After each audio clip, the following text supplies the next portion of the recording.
네, 인사드리면서 시작하겠습니다. Good afternoon, ladies and gentlemen. Welcome to the Seoul International Forum on Climate and Environment 2023. Distinguished guests, ladies and gentlemen, and those of you joining us online, thank you very much. Thank you for taking time and being with us here today. I am the MC for the forum, Jo Ju-yeon. So thank you once again, and good afternoon, distinguished guests, ladies and gentlemen, and welcome to the Seoul International Forum on Climate and Environment 2023. 네, 모두를 위한 기후 동행이라는 주제로 The theme for this forum is Journey for All, Climate Action Together. Today, we will be discussing and also becoming aware of the disproportionate damage and loss that is brought on by climate change, depending on generation, region, and also social groups. In the first part, we will have an opening performance, a keynote session, and a moderated session. In part 2, we have a climate lecture and the C40 session, and an upcycle music performance, and a net zero event, which will seek to offset the carbon emitted by holding this event. In part 3, we have a special ICLE session. And lastly, in order to promote the theme of this forum forum-wide, we will also have a ceremony to award the winners of the Born a Climate Citizen short-form video contest. As I mentioned earlier, we are providing simultaneous interpretation during the duration of this forum. For those of you who need the language services, please use the receivers on the table before you for Korean Channel 1 and for English Channel 2. Please use the receivers on your tables. It's Channel 1 for Korean and Channel 2 for English. 그리고 온라인으로 시청하시는 분들께서도 And for those of you joining us online, you can access different languages on our website. To the forum website on each of the channels. 끝까지 참석하신 분들을 위해서 저희가 경품 추첨 이벤트 Also, we have a lucky draw event at the end of the forum, so we ask you to join with us and stay with us until the very end. Before we go on any further, we will open this forum with an opening performance. Artist Yeom Dong-gyun will use metaverse drawing, which combines modern technology and art, to talk to us about climate disaster and climate equality. Please welcome the piece with a big hand.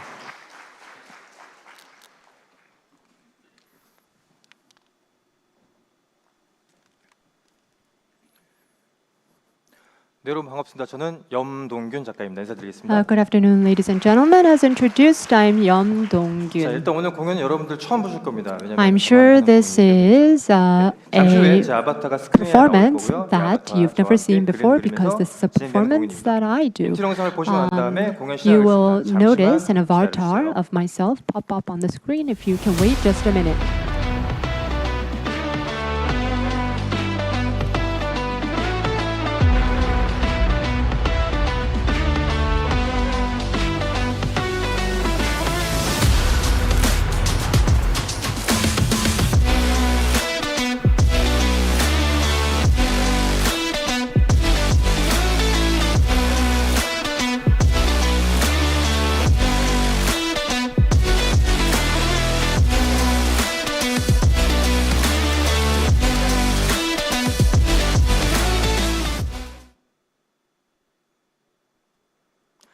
여러분이 보시는 제 아바타고요. 제 Here you can see my avatar, you can see my body. 네, 이 아바타와 함께 공연을 And why don't we 시작하겠습니다. start the performance with my avatar? Can you please switch the music on? 자, 여기 이상한 조리 하나 있습니다. Here's a 저울을 strange 기울이려고 looking 이렇게 scale. 무게를 You can try 올려도요. to tip the 저울은 scale, but 기울어지지 it won't 않습니다. tip even 이 저울의 이름은 with all this added 바로 weight. 부의 We call this 불평등 scale the scale of 자, 소수의 사람들이 inequality. 대부분의 부를 갖고 A 있기 small 때문에 이런 number of 저울이 people control 만들어지게 most 된 of the 거죠. wealth of the world, 자, and that is 하지만 why 자, we have this 이것만 scale.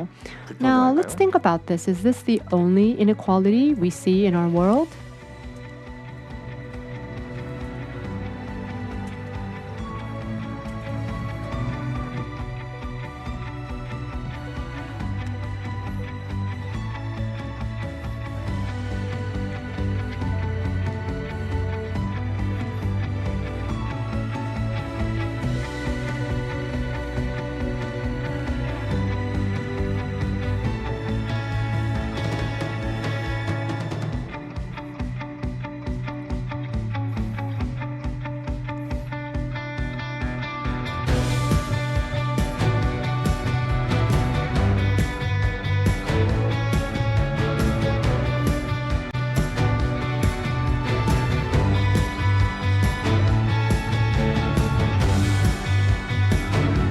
자, 문제는 이 저울이 The problem 기후위기로 인한 is 피해에도 that 적용된다는 the damage 것입니다. caused by climate crisis is also inequitable.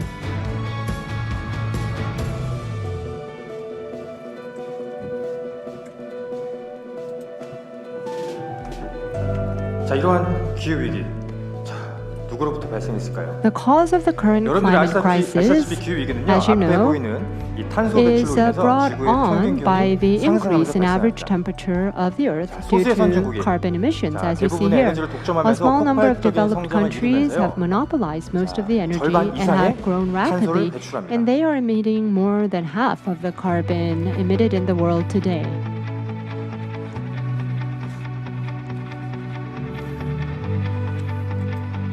자, 그렇다면 기후위기로 인한 피해는 누가 However, 받을까요? who is likely to suffer the greatest damage brought on by climate crisis?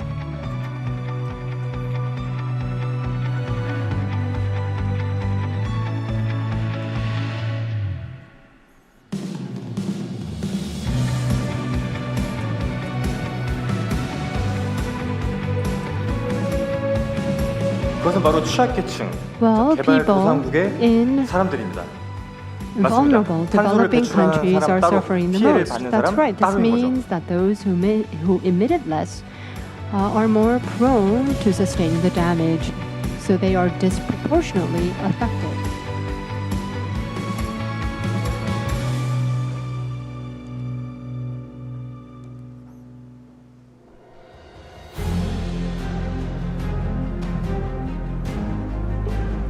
자, 지구 반대편에서 일어난다고 남일처럼 So, 얘기할까요? can we pretend it's 아닙니다. someone else's problem 우리는 because 운명 it's happening halfway 공동체고요. across the 이것을 globe? No. 전 인류에게 The planet 위협될 수 is a 있겠습니다. community of 자, 운명 destiny, 공동체, 제가 조금 더 and if left 공감할 수 unchecked, 있게 climate 표현해볼게요. crisis will pose a huge threat to the entire human race.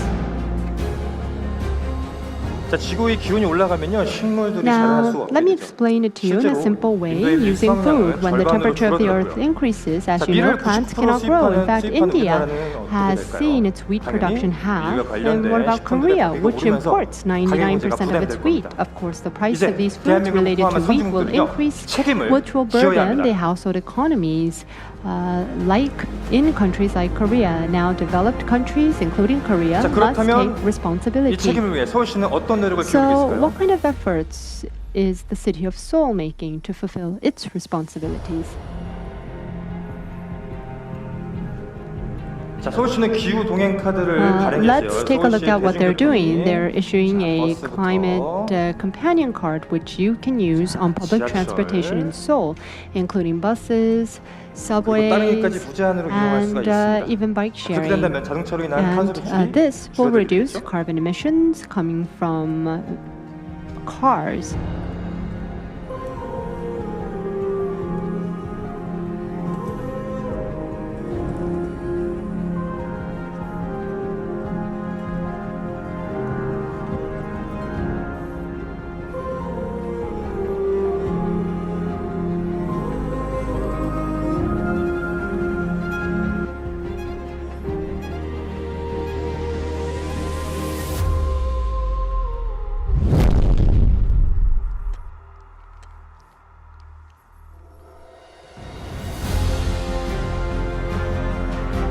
자, 그뿐만이 아닙니다.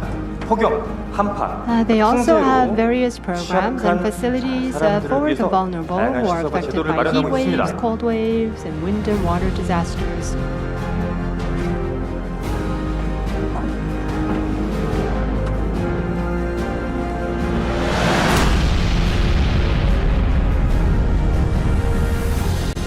기후 동행 서울. Together for the planet.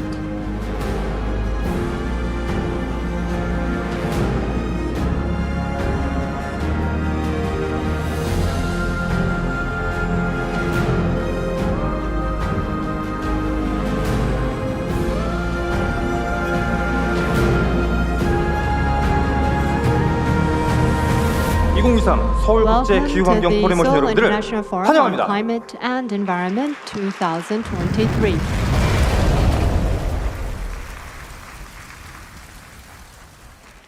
네, 정말 Thank you very much for that impressive performance. Please give him another big round of applause. Thank you very much. The theme of the forum today is Journey for All, Climate Action Together, and I could see that he was inspired by the theme of this forum in his metaverse piece. It seemed that each of the parts and components were separate in the piece early on, but later on he brought it all together to show us the big picture, and it was truly impressive. Thank you very much. Now we will begin the forum. We will now invite Mayor of the Seoul Metropolitan Government, Mayor Oh Se-hoon, for his welcome remarks. Please welcome him with a big hand.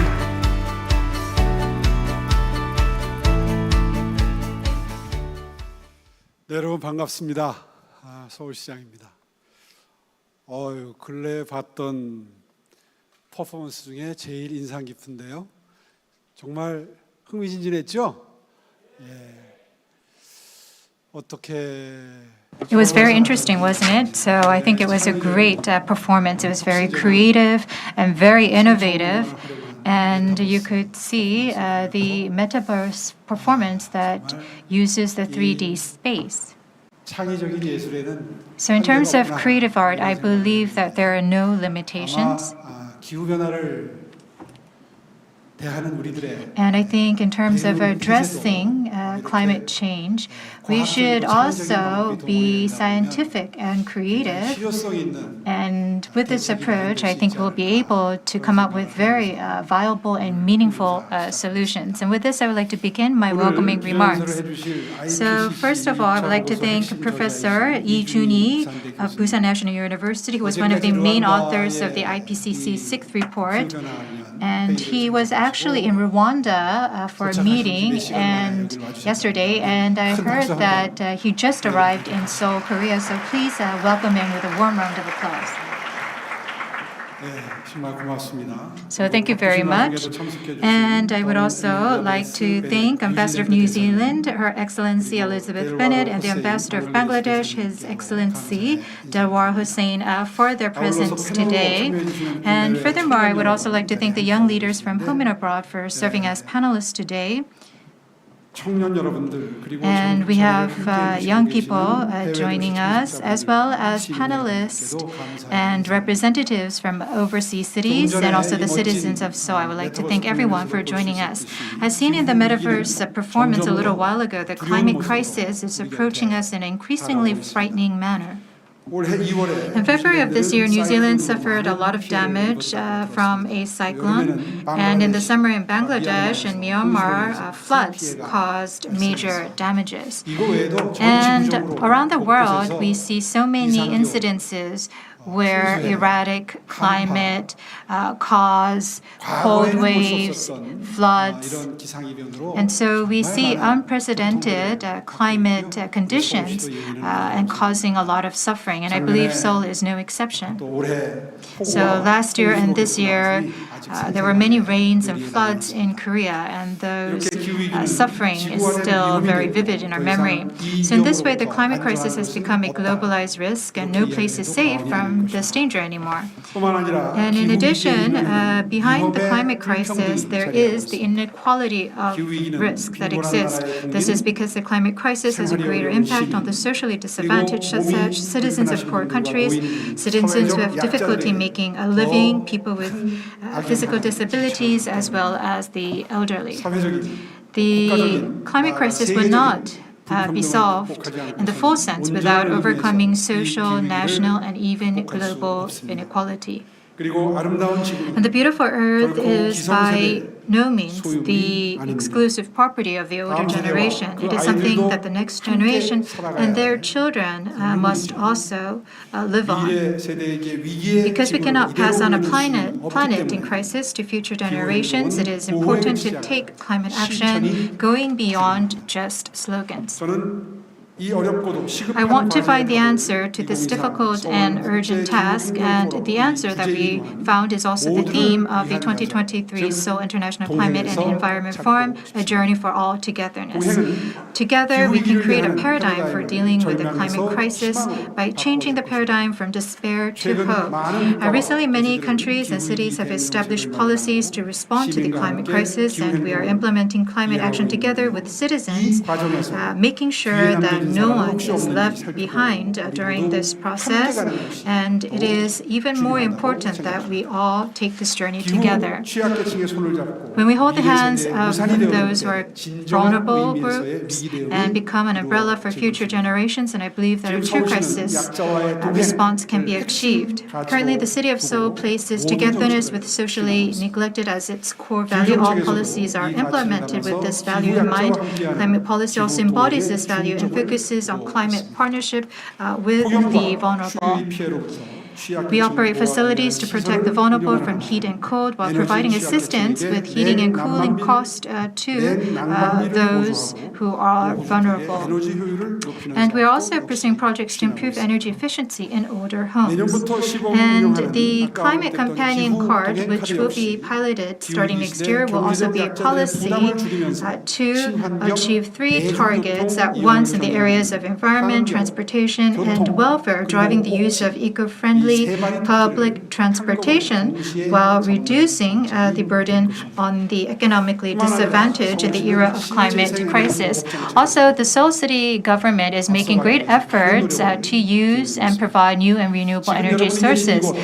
This venue where you are right now, Seoul City Heart, is a public landmark building that uses geothermal energy. When it was built in 2012, it had the biggest installed capacity of geothermal energy at 4.1 megawatt. That was the biggest for a public building. And currently, heating and cooling is provided through geothermal energy, and it covers 53% of the needs at this city government building. And so, transition to new and renewable energies will help us to reduce greenhouse gas emissions and also create a safe city from climate crisis. In addition, I find it very meaningful to be holding the Seoul International Climate and Environment Forum with you today. I hope that today's forum will be an opportunity to share our thoughts and opinions and give young people to talk about their experiences and also share policies at home and abroad so that we can respond to the climate crisis and achieve climate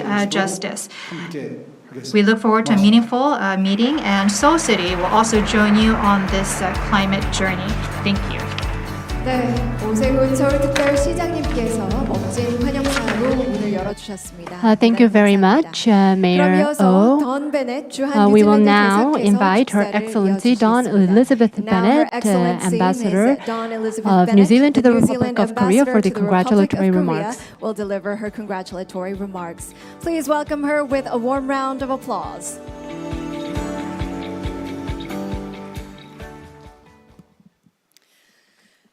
Tēnā koutou katoa. 여러분, 안녕하세요. 저는 주한 뉴질랜드 대사 돈 베넷입니다. Greetings to Mayor Oh, Dr. June Lee, members of the Diplomatic Corps, and distinguished guests. Mayor Oh, let me congratulate you first of all for convening the 2023 Seoul International Forum on Climate and Environment. And thank you for inviting me to make these congratulatory remarks here today at this important event. It is an honor for me to stand here today amongst some of Korea's greatest thinkers, leaders, innovators, and future generations of climate action. Like Korea, Aotearoa New Zealand takes its role in the global fight against climate change very seriously. Because in our region, the Blue Pacific, climate change is an existential challenge. In fact, the climate crisis we face today is not just the greatest challenge of our time, it is the greatest challenge of all time. It is a crisis that affects us separately and collectively, as individuals, households, businesses, cities, and countries. It is a crisis that may be the single greatest threat to our people and to our planet. It is a crisis that requires us to act, not just as governments, but also as cities, businesses, academia, society, and young people. At the same time, like any disruptor, great change brings great opportunity. Tackling climate change is a once-in-a-generation opportunity to build a future that is more equitable, prosperous, and more innovative, and all within planetary limits. Today, at this forum, we have a golden opportunity for world-leading thinkers and experts in this crucial area to share their thoughts on the possibilities before us to be innovative and collaborative in our solutions to the climate crisis, so that we have a fighting chance to overcome it. I would like to leave you now with a traditional Maori proverb from the indigenous people of Aotearoa, New Zealand, the Maori people. And the proverb says, "Ko te piko o te mahuri, tērā tupu o te rākau." This means that the way in which the young sapling is nurtured determines how the tree will grow. We must now raise a generation with strong foundations in the fight against the climate crisis. Once again, Mayor O, congratulations for hosting this forum here today. Nō reira, tēnā koutou, tēnā koutou, tēnā koutou katoa. Yorobun, kamsahamnida. Thank you very much. Thank you, Your Excellency, for your kind remarks. 네, 다시 한번 감사드리겠습니다. 네, 그래서 이어서 두 번째 축사를 청해 보도록 하겠습니다. So next we'll move on to the second congratulatory speech by His Excellency the Ambassador of Bangladesh to the Republic of Korea, Ambassador Delwar The Hossain. Republic of Korea will also deliver his congratulatory remarks. Please welcome him with a big round of applause.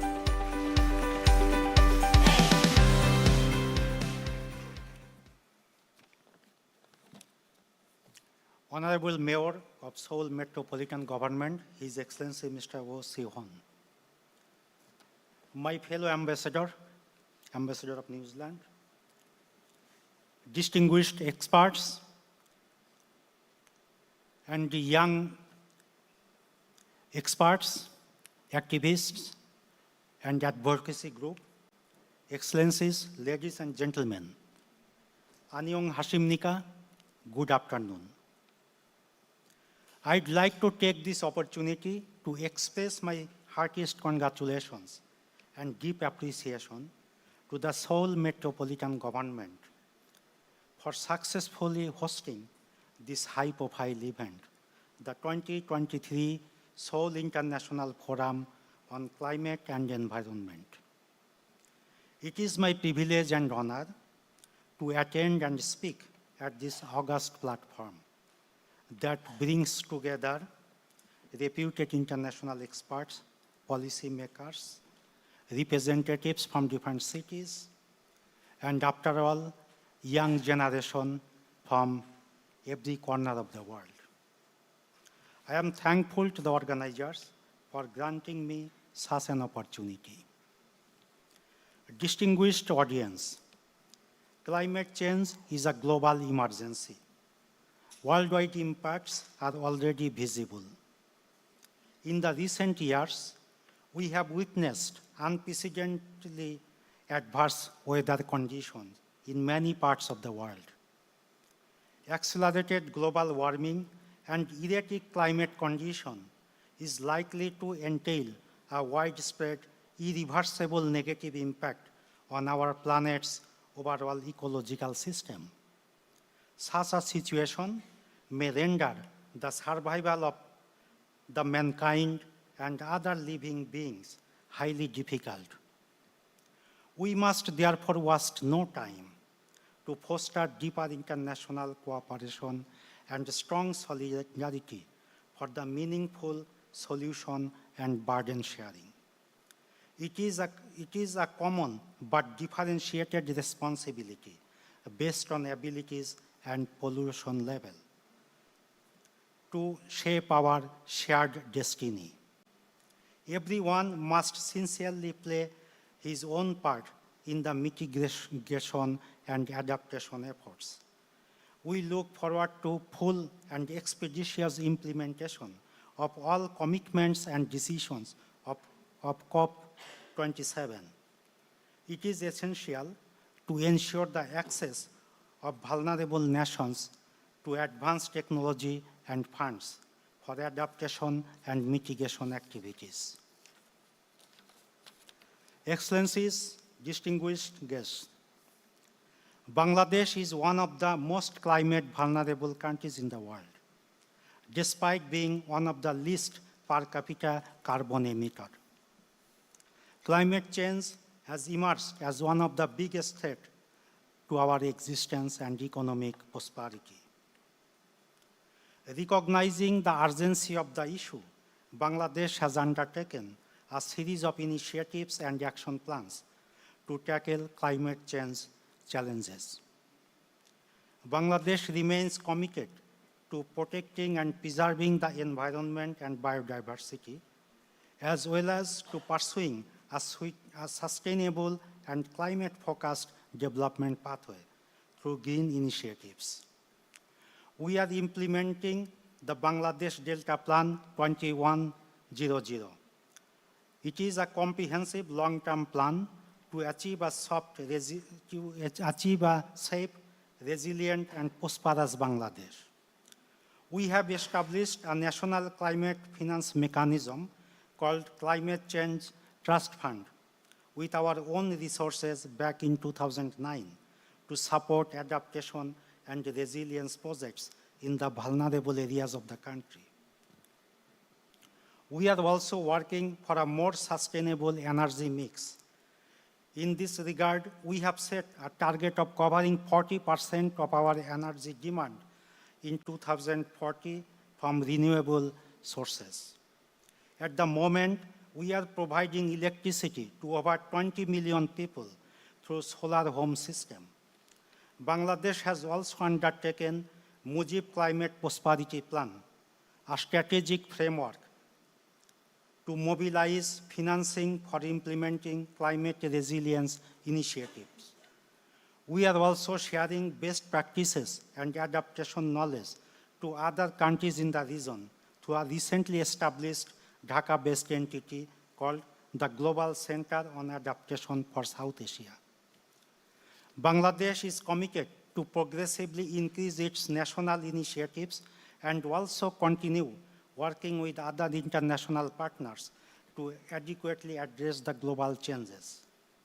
I look forward to tangible outcomes from this forum, resulting in deeper international partnership and solidarity for sustainable solution to climate change challenges around the globe. I once again convey my profound gratitude to the Seoul Metropolitan Government and all the distinguished participants for their unflinching commitments and efforts towards a healthy planet. I thank you all. Thank you very much. Thank you very much, Your Excellency, for your warm congratulatory remarks. 네, 다시 한번 델와르 호세인 Thank you once 중앙 again, His 방글라데시 Excellency 대사님께서 Delwar 해주신 축사에 Hossain, 대해서 for 감사 your 말씀드리겠습니다. congratulatory 네, 그럼 이제 remarks. 2023 서울국제 Now we will 기후환경 begin the 포럼 forum 본격적으로 in 기조 연설을 earnest 들으면서 with 포럼의 the 문을 keynote 열어보도록 session. 하겠습니다. 이제 기조 Allow me 연설분을 to 먼저 introduce 소개를 the 해드릴 keynote 텐데요. speaker 기조 연설은 for today. 부산대학교 The keynote 기후과학연구소 speaker 부교수로 is 지금 재직 Professor 중이시고요. Lee Jun-lee, IPCC Associate 6차 Professor at 제1 the Institute of Climate 보고서 Science at Busan 총괄 National University. 주저자이시자 She was also the lead author for 핵심 IPCC 저자를 6WG1 report 교수님께서 and the 맡아주시겠습니다. synthesis report. 어제 이제 막 귀국을 She 하셔서 has 많이 just 피곤하실 텐데도 arrived in 불구하고 이렇게 Korea, 참석해 as 주셔서 we heard 대단히 from the 감사합니다. mayor. I'm 여러분, sure 큰 she's 박수로 exhausted. 모시겠습니다. Please welcome her with a big hand.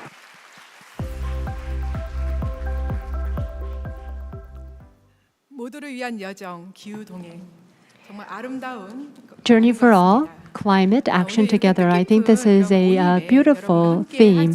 I would like to first express how it is an honor to join all of you here today, and I would also like to thank the city of Seoul for inviting me as the keynote speaker. In the given time, I would like to talk about the transition toward climate resilient development.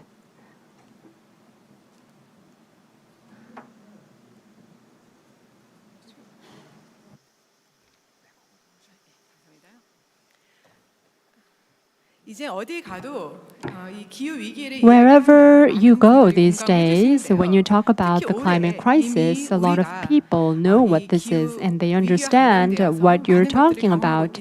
And this is because people are experiencing firsthand the climate crisis. So the climate crisis is no longer an issue of the future. It is an issue that we are all grappling with now. If you look at the slide, it shows the average daily global surface temperature from January 1st to today.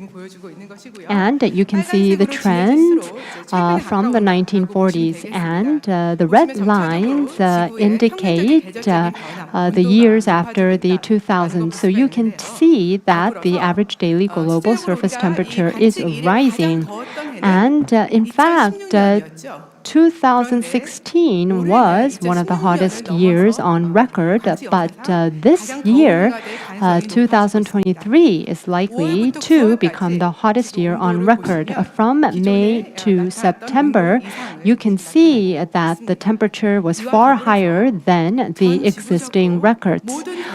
Also, in all continents of the world, in most countries, we are seeing extreme weather events in all parts of the globe.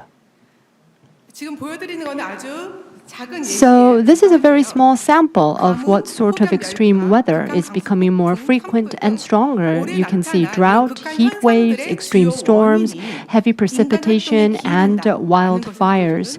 And we have many studies that support the thesis that many of these extreme weather events is in fact due to man-made climate change. 약간 속도가 좀 느린 것 같습니다. I think 네. we need to press 왜 this. 이렇게 우리는 지구 위기를 지금 So why are we experiencing this crisis now? At the end of the day, this is our doing. This is our responsibility. We are emitting 162 million tons of greenhouse gases every 24 hours, and this is how we are sustaining our businesses and our lives. 대출하고 있는 양은 매 24시간마다 So as I said, we are emitting 162 million tons of greenhouse gases every 24 hours. And if you look at our socio and economic system, we are emitting left and right. 책임은 누구에게 So then who is responsible for past emissions? Who is responsible for the emissions to date? 23 developed countries account for 50% of past emissions, and this is a fact. And the larger the box is, the more responsibility these countries have. So the larger the box is, the larger the emissions. And around 150 other countries are accountable for the remaining 50%. And you might think that Korea is not a large emitter, but if you look at Korea, we do have a responsibility of 1.1%, and that is a significant responsibility. Then if we are to look at the per capita emission rate, you will be able to see why Korea is seen as one of the main culprits. If you look at the per capita global average, it is around 6 to 7 tons. But if you look at the per capita emission of Korea, it is 13.6. So it's almost double the global average. So all of us together, we emit 13.6 tons of greenhouse gases. But if we take a closer look, we will be able to understand the climate justice issue better. If you look at the countries, there's a discrepancy between the countries. But if you look at the per capita emissions by income group, there is also a great discrepancy. If you look at in East Asia, the top 10% emits around 40 tons, of greenhouse gases, and the middle 40% emits 7.9. So you can see that even within a country, there is a large gap in terms of emissions. And you can see that in North America, the gap between the top 10% and the poorest 15% is even larger. So in North America, the top 10% produces almost 70 tons. So if you look at the IPCC report, the inequality in wealth corresponds to the inequality of emissions. So if you look at this, climate change is an issue that is intricately linked to social inequality and fairness issues. So based on these findings, the IPCC 6th synthesis report comes to this conclusion. Of course, there are so many important messages in this report, but I believe this is the most important message. I'm sure many of you continue to ask yourselves, is our society sustainable? Will my life and will the life of my children be sustainable? But if you look at the report, the message is clear. The current social and economic trends are not sustainable, and it will not lead to a fair society or a fair world. Since industrialization, the global community has, for more than a century, burned fossil fuels. And there has also been unequal and unsustainable energy and land use, which has led to global warming of 1.15 degrees Celsius above pre-industrial levels. And this has resulted in more frequent and more intense extreme weather events that have caused increasingly dangerous impacts on nature and people in every region of the world. So, you can see that climate change is our issue, and it is an issue that we have to deal with now. It is no longer an issue of the future. So then what must we do? Of course, we all dream of a better, sustainable world. And that is perhaps the ultimate goal of humanity. And in order to achieve this goal, we have always come up with long-term goals. And in terms of these long-term goals, 2030 is a watershed year for humanity, because in 2030, many countries have announced that they will reduce their greenhouse gases by this year. And so it will be a very important year in humanity's transition to a net zero society. Countries around the world, including Korea, have announced that they will have their carbon emissions by 2030. Furthermore, we also have other goals that are tied to the year 2030. We have promised to work for peace and prosperity through the UN Sustainable Development Goals. And we have less than 10 years to go until 2030. And UN SDGs we are supposed to achieve by 2030. And there's one more long-term goal that we mean to achieve by 2030. And that is the Sendai Framework to mitigate human, social, economic loss caused by disasters and to strengthen disaster mitigation strategies, international cooperation, and complex early warning systems. So in less than 10 years, we have a global target of the UN SDGs and the Sendai Framework, and each country has less than 10 years to achieve their NDCs. But if you look at progress, especially behind the Sustainable Development Goals, you can see that we are unlikely to achieve these goals. If you look at climate response, we are doing more, but what we are doing is not enough. And if you look at the Sustainable Development Goals, it's unlikely that we will achieve any of these goals. So, until 2030, we have less than 10 years. In 2015, we took a global stock take of how we're doing in achieving these goals, and any goals that are marked in green means that the goals have been achieved or they are on track. But if they are colored in red or orange, it means that there has been limited or no progress, or in some cases, reversals in progress. So if you look at all the SDGs, only 18% have been achieved or on track, and 67% have seen limited progress or no progress, and only around 15% have actually seen a reversal in progress. So this is the global average. Let's take a look at Korea. Korea faces a more difficult situation in terms of achieving the SDGs. In particular, if we take a look at SDG 13 related to climate action, and also SDG 15, life on land, and SDG 7, affordable and clean energy, you can see that it will be very difficult for Korea to achieve these goals. The situation does not look good. Since the Korean War, Korea actually planted a lot of trees and was considered a success case in reforestation. However, since the 2000s, we are seeing the space for forest land decreasing, and also the red list index is also shrinking as well. And if you look at the proportion of new and renewable energy in the energy mix, it is 4.7, so it is actually quite very low.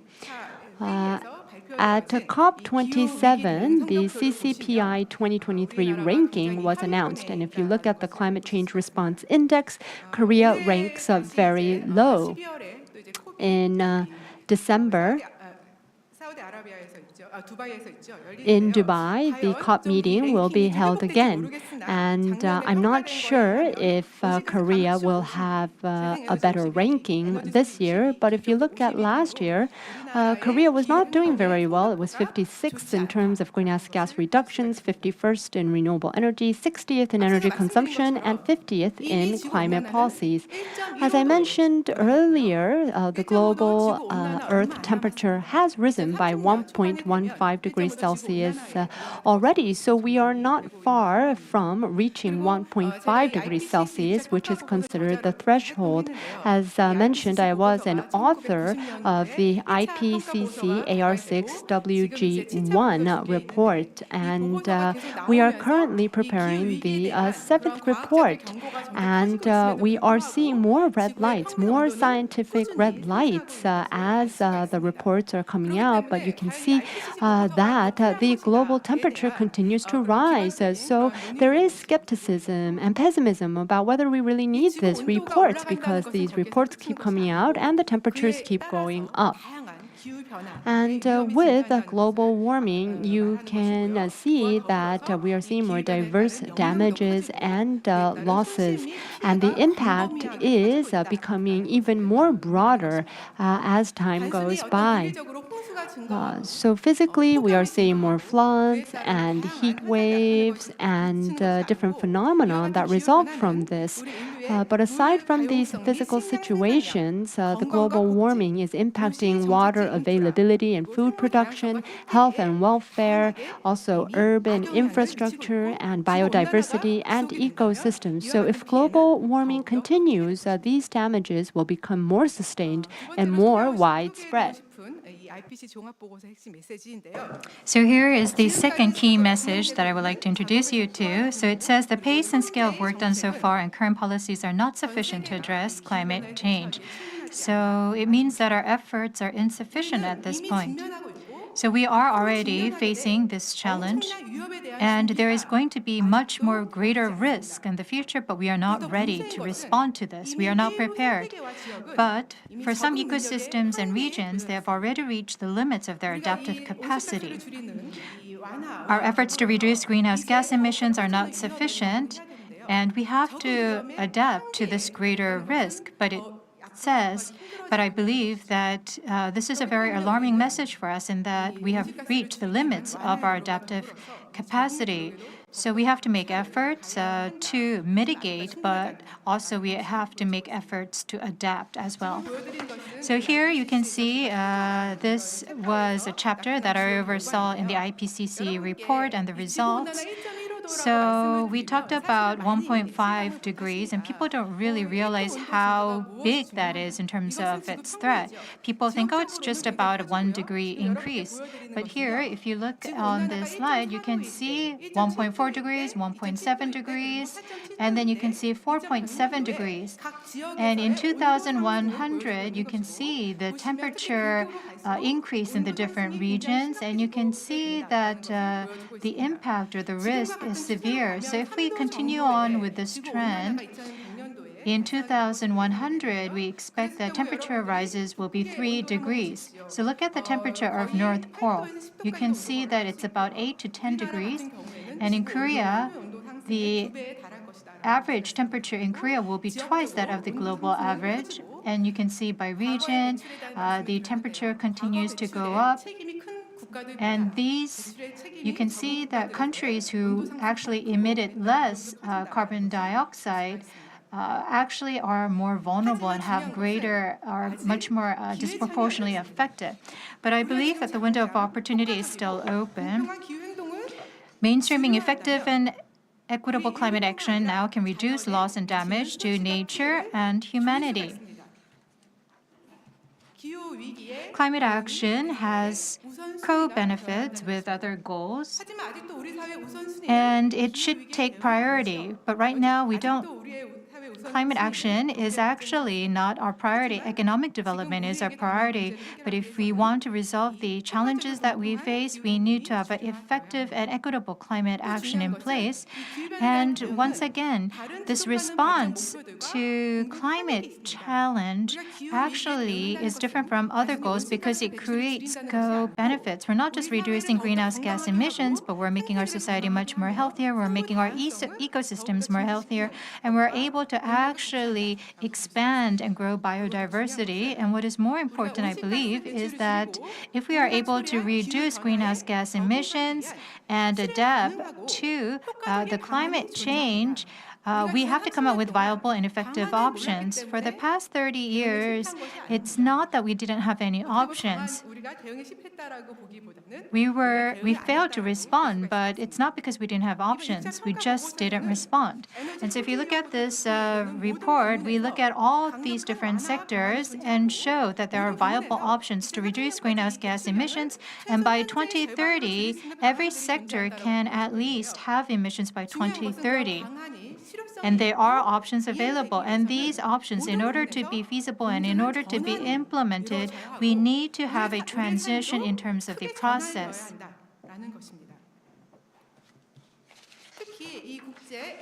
And IEA, an international energy organization, said that we already have all the technology we need to reduce greenhouse gas emissions by 50% by 2030. So there are low-cost, feasible options. And we can look at the circumstances of each region and each society and apply the relevant options. Of course, some options are more expensive. Some options are actually more affordable. And some options we can actually implement right away. And some options actually take time to implement. So there are various options. So we can comprehensively manage these options and respond to the climate crisis that we face. What I would like to tell you today is that for us, ordinary citizens, there are things that we can do. And if you look at demand and service, there is the potential to reduce greenhouse gas emissions by 40 to 70% by 2050. And we can change our lifestyles, the way we live, and that is part of the solution. So we can walk, we can take bikes, so we can electrify transportation, reduce air travel, and retrofit houses, also transition to a sustainable diet. So all of this can help us to reduce greenhouse gas emissions.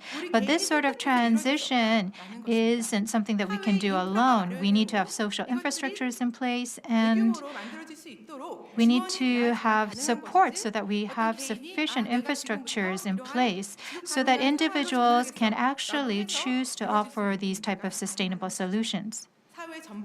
So throughout society, we need to have systematic change in place for this to happen.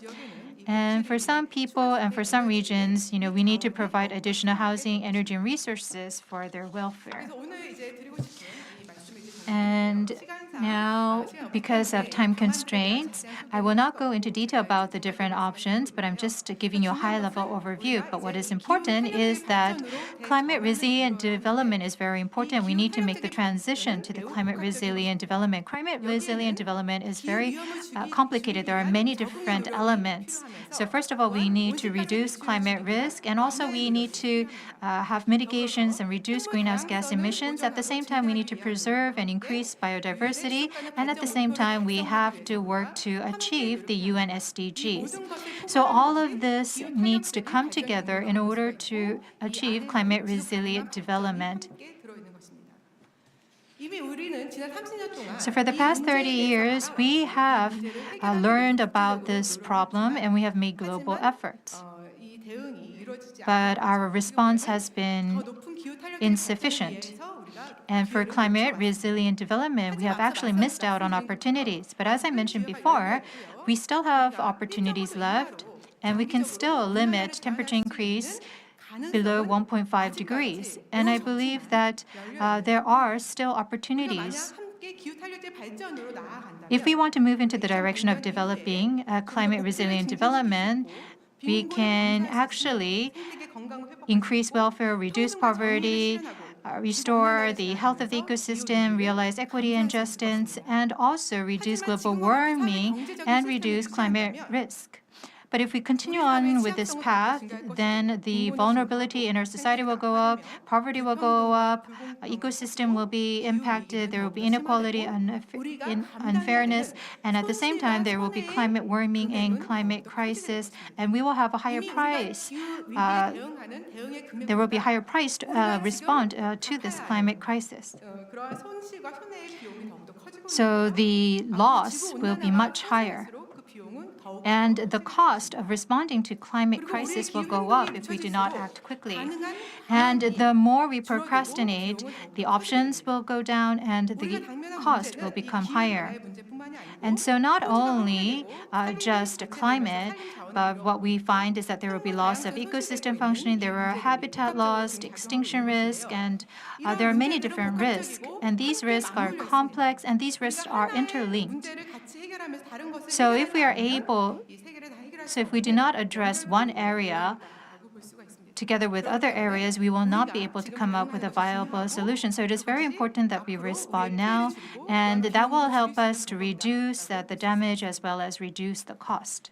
효과적인 기후 행동이 가능하기 And 위해서 in order for effective climate action, what do we need? First of all, here you can see on this slide, this is something that is also contained in the IPCC report. First of all, we need to have political responsibility, we need to have inclusive governance, international cooperation. These are the key words. And furthermore, we need to have effective ecosystem management, and we also have to share a diverse array of knowledge. 것에서 함께 I 대응하고 think what is important is that we join hands, we do this together. 나아가는 데에서 갈등이 있을 수 있습니다. Of course, there can be conflicts, disputes, but we have to address this challenge together, understand each other, recognize each other, and understand each other. Policy infrastructure, social, cultural factors need to be in place, and we have to change our action. And at the same time, we have to try to create synergy with the SDGs. So all of this needs to come together in order for us to effectively respond to climate change. 가능하기 위해서는 And for this action to take place, there are some factors that we need. 회복이 좀 필요할 So first of all, we need to restore trust.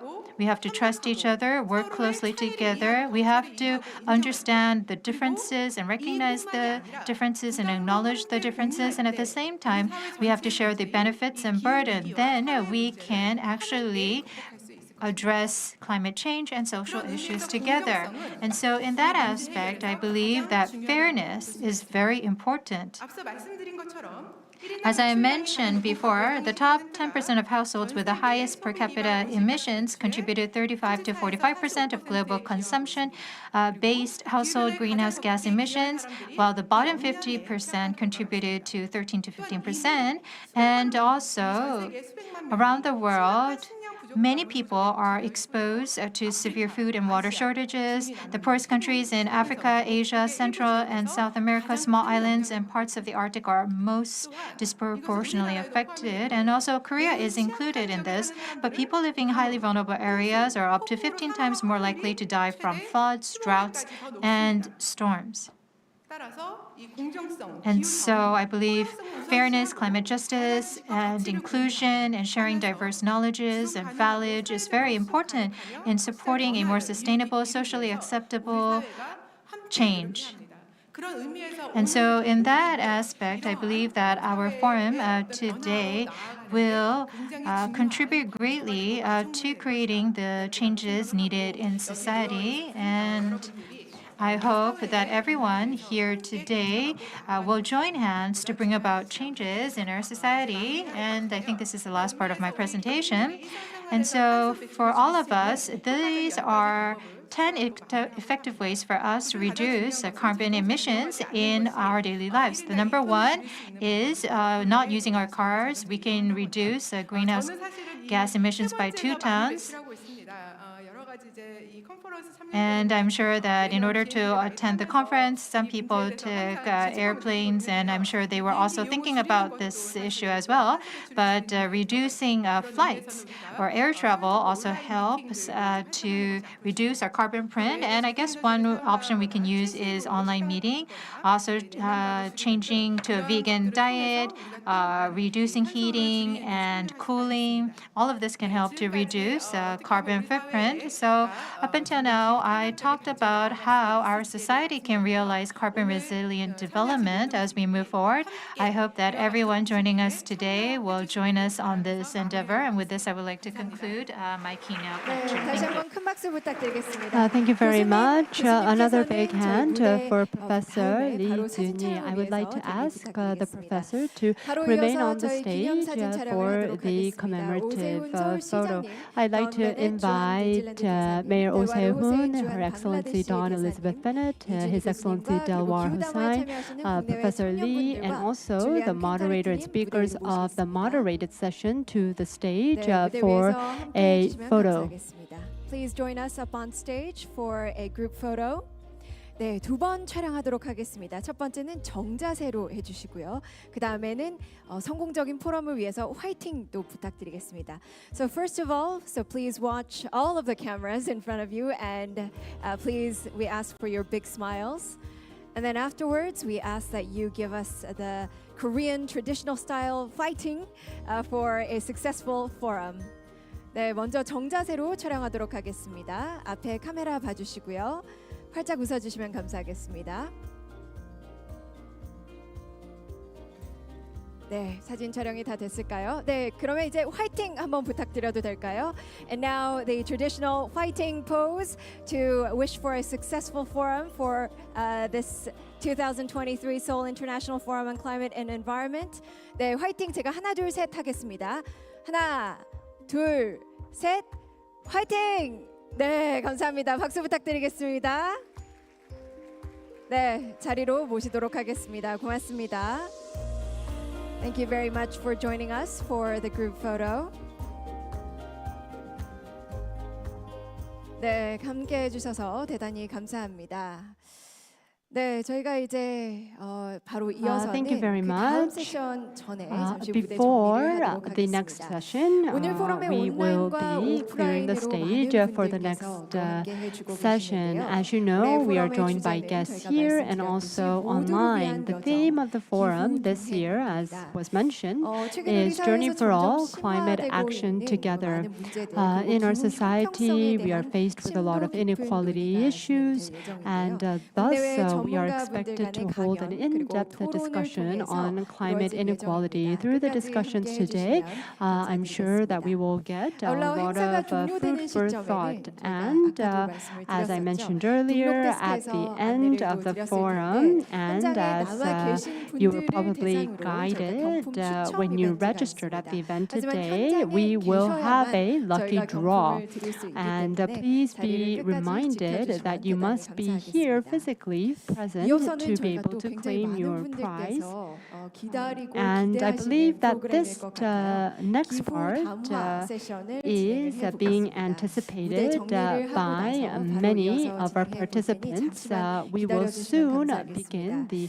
저희가 무대 moderated 정리를 진행을 session. 하는 동안에는 And 온라인에서 while we 기후 take a 위기 moment to clear the 인간이라는 stage, we will 콘텐츠로 watch a 정말 webtoon 많은 사랑을 video 받고 on the 있는 theme of the 작가죠. forum, 구희 which was 작가와 created in 서울 국제 collaboration 기후 with 환경 the 포럼이 Seoul 협업을 International 했습니다. Forum on Climate 협업해서 and 우리 Environment 제작한 by 이번 Gu 포럼의 Hee 주제를 Gu, 담은 who is well 웹툰 known 영상 함께 online 시청하시도록 하겠습니다. for 화면을 his 통해서 content called The 만나보시죠. Climate Crisis Man.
네, 구희 작가와 서울 국제 기후 환경 포럼이 Thank you 협업해서 very much. 만든 이 That 포럼의 was 주제를 담은 a 웹툰 영상 같이 webtoon 한번 showing 보셨는데요. the 굉장히 theme 또 of the forum made in 귀엽고 또 아기자기하게 collaboration with the 만들어봤습니다. forum 그럼 and 세션의 진행을 webtoon 위한 준비가 artist 다 마무리가 Gu Hee. 됐는데요. 이번 세션 We 같은 believe the 경우에는 stage is ready 미래 for the 기후 next 위기에 session. 노출된 This 젊은 next session 세대에게 is a 기후 moderated 정책에 참여할 session 기회를 제공하기 for 위해서 the 이 기후 youth 담화 to 세션으로 take 마련이 part 되었습니다. in the 자, 그럼 policy 이번에 discussions 참여하실 related to 좌장과 climate change. 패널분들을 Allow me 소개해드리도록 to 하겠습니다. introduce the moderator and 모더레이터 speaker. 분으로는 The moderator of this 방송인이면서 session 기후 is a 활동가로 broadcaster and 활약 climate 중이시죠. 잘 알려져 activist, 있는 Julian 씨께서 진행을 Quintard. I'm sure 맡아주시고요. you're familiar with him. 서울시에서는 As 이인근 speakers, we will be joined by 기후환경 Lee 본부장님께서 In-gun, head of 참여를 Seoul Climate 국내외 and 청년 Environment 대표로는 Headquarters, 세레나 and 캄포사노님, also Serena 팜카인 Camposano 링님, 그리고 and Pam 민경원님, Kanmin, Min 이다연님께서 Kyungwon, 담화자로 and 참여를 Lee 해주시겠습니다. Dayon.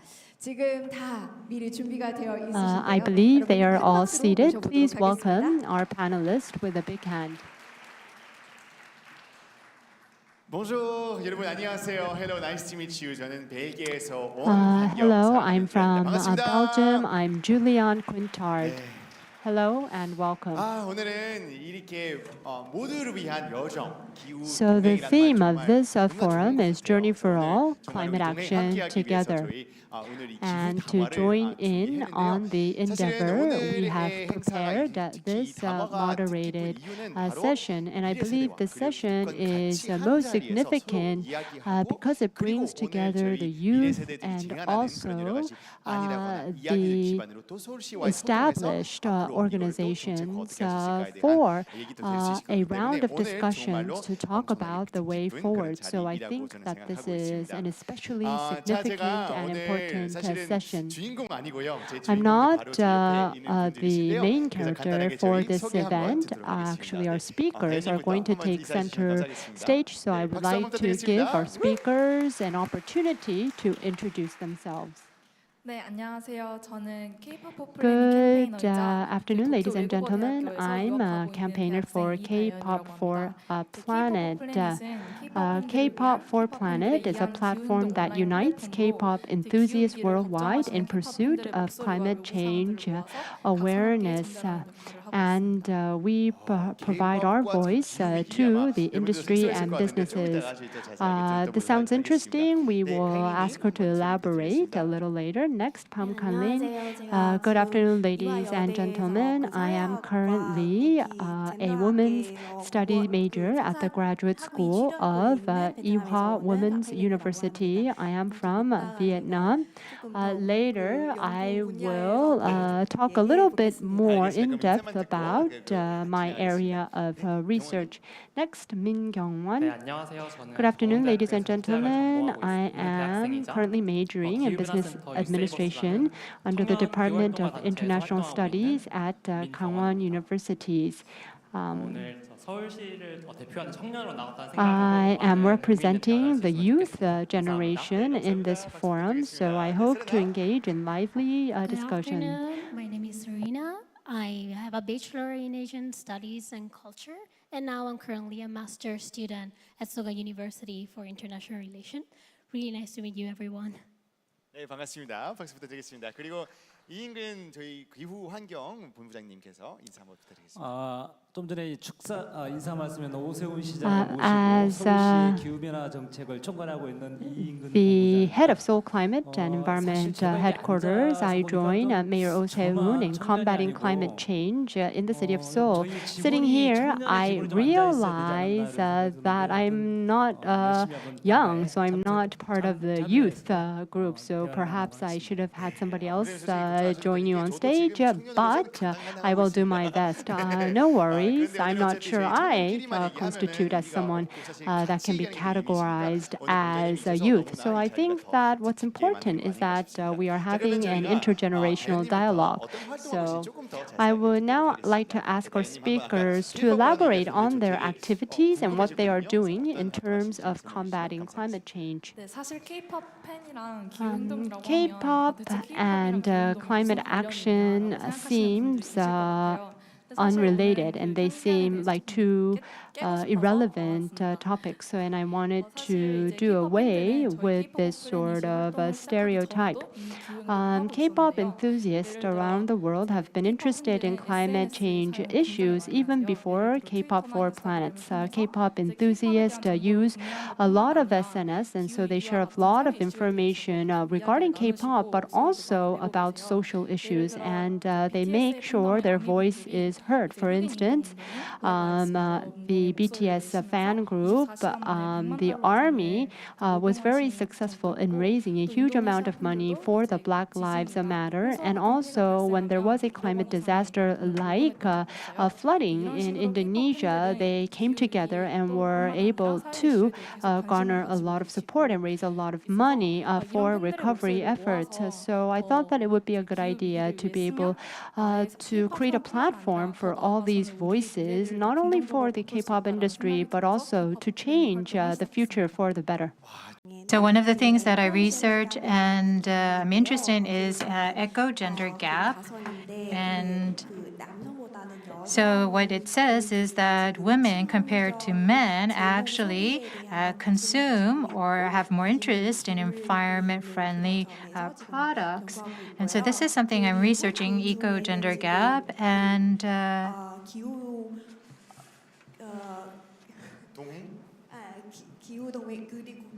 of course, climate justice is also an important topic. We look at how the more vulnerable women are being affected by climate change. So I think, we talked about equity and fairness, and so I think that this is going to be our very important sort of topic under climate justice as we move forward. And our next speaker, maybe you can talk about your activities. As I mentioned earlier, I am a climate activist with the Youth Savers of the Climate Change Center. So we do a lot of campaign to raise awareness. I'd like to introduce some of the activities that we've implemented. We go to the university campuses and we carried out a survey on the collection of waste. This was called the Stool Attack Program. And also, we also carried out campaigns in terms of producing card news and magazines. And these are the activities that we implement to raise awareness regarding climate change. That's quite impressive. I did not know that Korean universities consume so much energy, but I heard that SNU is actually one of the biggest consumers of energy in Seoul City. So I think that your activities are quite relevant in the combat for climate change. Serena? So basically, in my study, I focus on a lot of things. I focus on security issue, but mainly I've been focusing on refugee issue. I'm an Italian student, so Italy has been experiencing over the past decades an influx of refugees. So I believe it's very important to not learn from Italy, but understand how the situation could be working and could be also here and in other countries, and how climate refugee is going to be very much of an issue like in the following years. 정말 기후 난민이라는 것은 굉장히 앞으로 So climate refugee, I am sure, will become a very important issue. According to UN, there's actually more climate refugees compared to the number of war refugees. And so I think around the world, there's going to be, I think, much more effort that we have to make to address the issue of climate refugee. Mr. Lee, does the City of Seoul communicate with the future generation when it comes to climate change response? What kind of activities are being implemented on the part of Seoul City? I think that it's a great idea to be able to actively communicate with the youth. Recently, I have had the opportunity to talk with the younger generation about climate change, and I was quite surprised by what they had to say. The younger generation told me that one of the reasons that many were hesitant to have children because of climate change, and I was quite shocked, to be honest. And I thought climate change is considered a very serious issue among the younger generation. As you know, Seoul has many universities. I do not have the exact figure, but as I understand, there are about 50 universities, four-year universities in Seoul. And so this means that there is a sizable youth population, and we are communicating with them through diverse channels. I think I actually met the panelists from Kwangwon University before. We actually host a lot of idea competitions. We also jointly host campaigns with youths, and we also have a zero waste campaign at some Seoul universities, and we also carry out do away with disposable plastic cups as well. So we are introducing various schemes to provide support to introduce these sort of reusable cups in many universities in Seoul. That is really cool. Because climate change is such a huge crisis, I think about having children a lot as well. So I think that given that Korea is struggling with low birth rates, climate change is one issue perhaps that we need to resolve to higher or increase the birth rate. We are talking about climate inequality. What is Seoul's approach to climate inequality? What are the views of the Seoul metropolitan government? Mayor Oh talked about how we have several programs for fighting this issue along with the socially vulnerable. One is providing 65,000 won to the vulnerable so that they can make use of public transportation. And I think that this is a very significant program of ours. And in the winter and in the summertime, we have a large energy vulnerable population, around 400,000 to 500,000 households. And last summer, we provided support for cooling and heating around 100,000 won a month. And we also provided or energy funds for the energy vulnerable. So in the summer, we provide fans, and in the winter season, we provide blankets. And next, I'm not sure if you know of the plastic that you put on the windows when it's very hot or cold. And it's not very easy to use, and you can't really look out your window. And after winter, you have to get rid of it, and this leads to plastic waste. And so in the winter, we have a new program where the economically vulnerable take part in learning how to fit a window with double panels. So the economically vulnerable, they acquire a skill to actually build and fit windows with double panels. And so this is one example.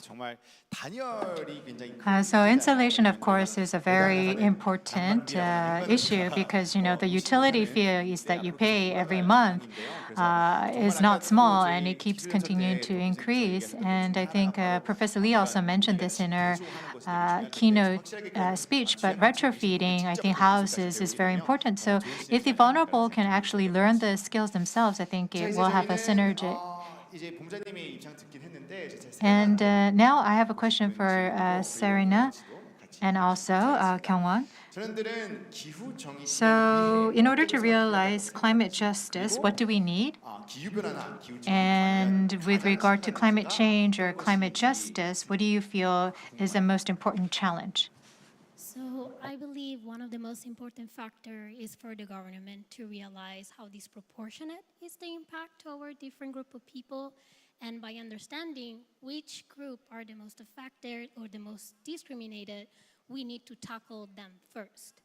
Also, I would say that the main issue right now is how different is the participation and the interest is between the older generation and the younger generation. I will see there is a big disparity between the two. So yeah, I will believe these two are probably one of the main issues for the government to focus and to encourage the older generation to participate when it comes to climate change. Thank you, Serena. 혹시 경원 씨? 네, 저도 이제 세레나님과 비슷한 생각을 가지고 있는데요. I agree with Serena. In order to realize climate justice, I think we need to understand what the climate vulnerable actually need, what are their needs. But if you look at the older generation, I think that they do their best, but sometimes they just settle and make compromises. And in doing so, sometimes we miss what is really important, and sometimes this attitude is learned by the younger generation. So I think that the older generation needs to identify the issue accurately and respond to the issue. As the mayor mentioned earlier, and as the professor mentioned earlier, I think it's important to understand the issue. So I think that we need to raise awareness and be reminded of the climate crisis. it seems that the younger generation feels that the older generation is not that interested in the climate crisis.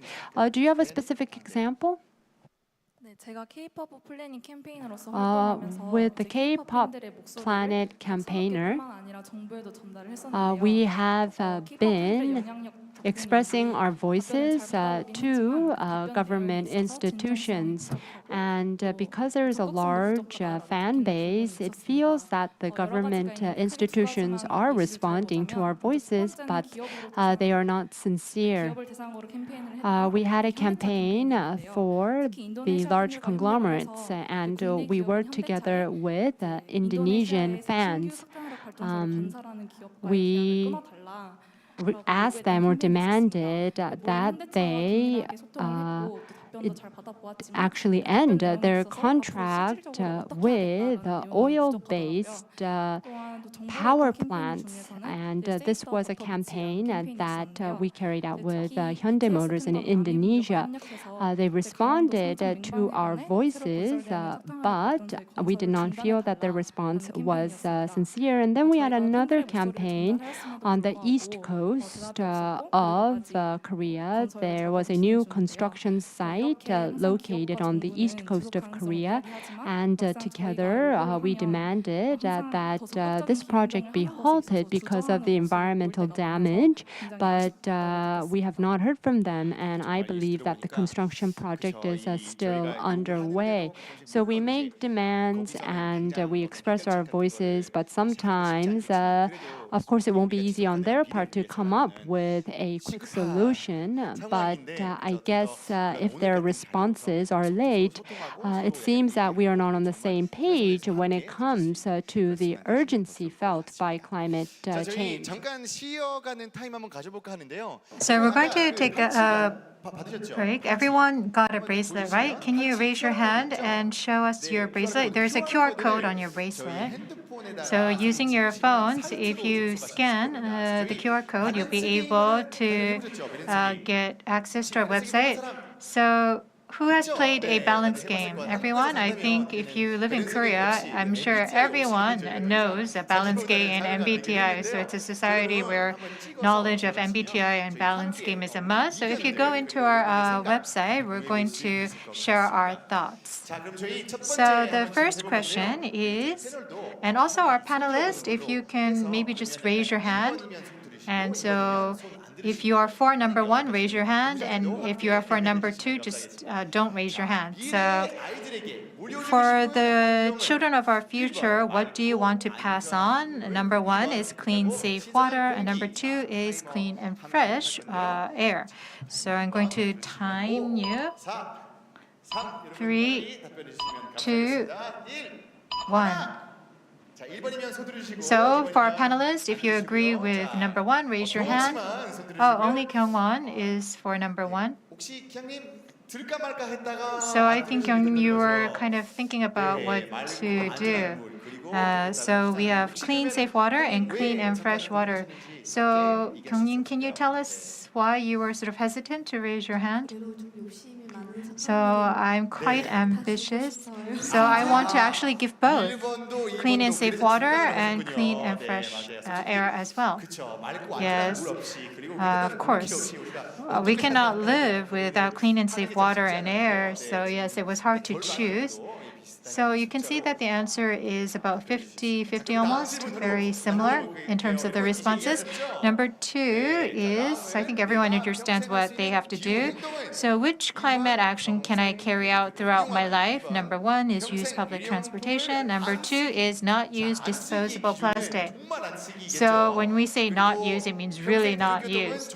And if you say use public transportation, it means you're going to use public transportation throughout your life. So we're going to go and do the countdown again. So for our panelists, raise your hand for number one and keep your hands down for number two. So number one.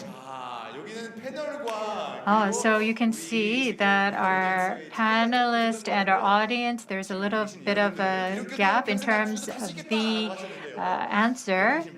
So about 56% said they would use public transportation. So for our panelists, those who said that they're not going to use disposable plastic. Sarah, are you sure you're not going to use disposable plastic for the rest of your life? So I believe right now it's too difficult. That's why I think using transportation will be easier based on how most countries, they don't offer plastic-free supermarket. It's very difficult right now, mostly in South Korea with convenience store. I believe it will be pretty tough. So I will stick with public transportation. Also, I don't know how to drive. 오케이. 자, 맞아요. 아직까지 정말 우리가 쓰레기를 참 요새 제로 웨이스트라는 게 있잖아요. 근데 We've become familiar with the concept of zero waste, but some people feel that zero waste is too ambitious, that we should go with less waste. Of course, it's important to make our way to zero waste as a final destination, but it is true that if we were to ban or suddenly stop using disposable plastics, it would be very difficult to live our daily lives. So we played a round of Would You Rather. Now I would like to move on to the more serious part of our session. I would like to encourage our youths to talk directly with the Seoul government. I believe Min Kyung-won has a question for the city of Seoul. 저를 비롯한 대한민국의 청년들의 Youths in Korea, I believe, including myself, are very much interested in employment, and with climate change such a key word, many in the younger generation have a lot of interest in green jobs. So what kind of programs or projects, policies does the city of Seoul have in terms of creating or sustaining green jobs? My son is 27 years old, so youth employment is a topic of interest in my home as well. I think in Korea and abroad, employment is a big issue for the younger generation. Since 2 years ago, in the city of Seoul, we have been transforming delivery packaging into reusable items. We began this process 2 years ago, and while we've been implementing this process, we have seen companies that collect and clean these reusable plastics, and these companies did not exist before. And this is an example of a green job opportunity, and I was able to witness that with an appropriate policy, this can lead to quality green jobs. And in November 28th at the DDP, we are holding the Seoul Climate Tech Conference. And if you visit this conference, you will be able to see what kind of climate technology is coming out these days. And you'll be able to see some jobs that are related to industries that you have not thought of before. We have exhibitions, we have business consultations, and we also have booths for green jobs.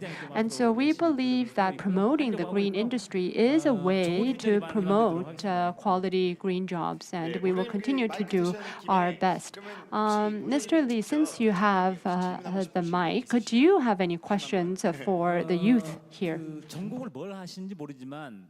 I'm not sure what you are all majoring in and studying, but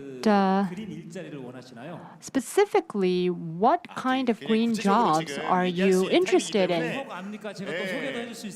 So I might not know, so I would love it if you can introduce me to some specific green jobs that you might be interested in. I know you are put on the spot, but this is your opportunity to respond. Because I'm a business administration major and an international relations major, I think when it comes to getting a job, I'm open to many different sectors. So I'd be interested in climate industries, but I would also be interested in RE100 and environmental strategies of companies. So I think I know what you're talking about. I think the talk of the town is ESG consultation. So I think I can work as a coordinator, or serve as a coordinator for ESG consultation. 진짜 한번 박수 부탁드리겠습니다. 진짜로 한번 So please give our panelists a big round of applause. Of course, with regard to consulting, I'm sure there's going to be bigger demand because companies need guidelines as to how to adopt ESG, and Korean companies are also very active in the ESG sector.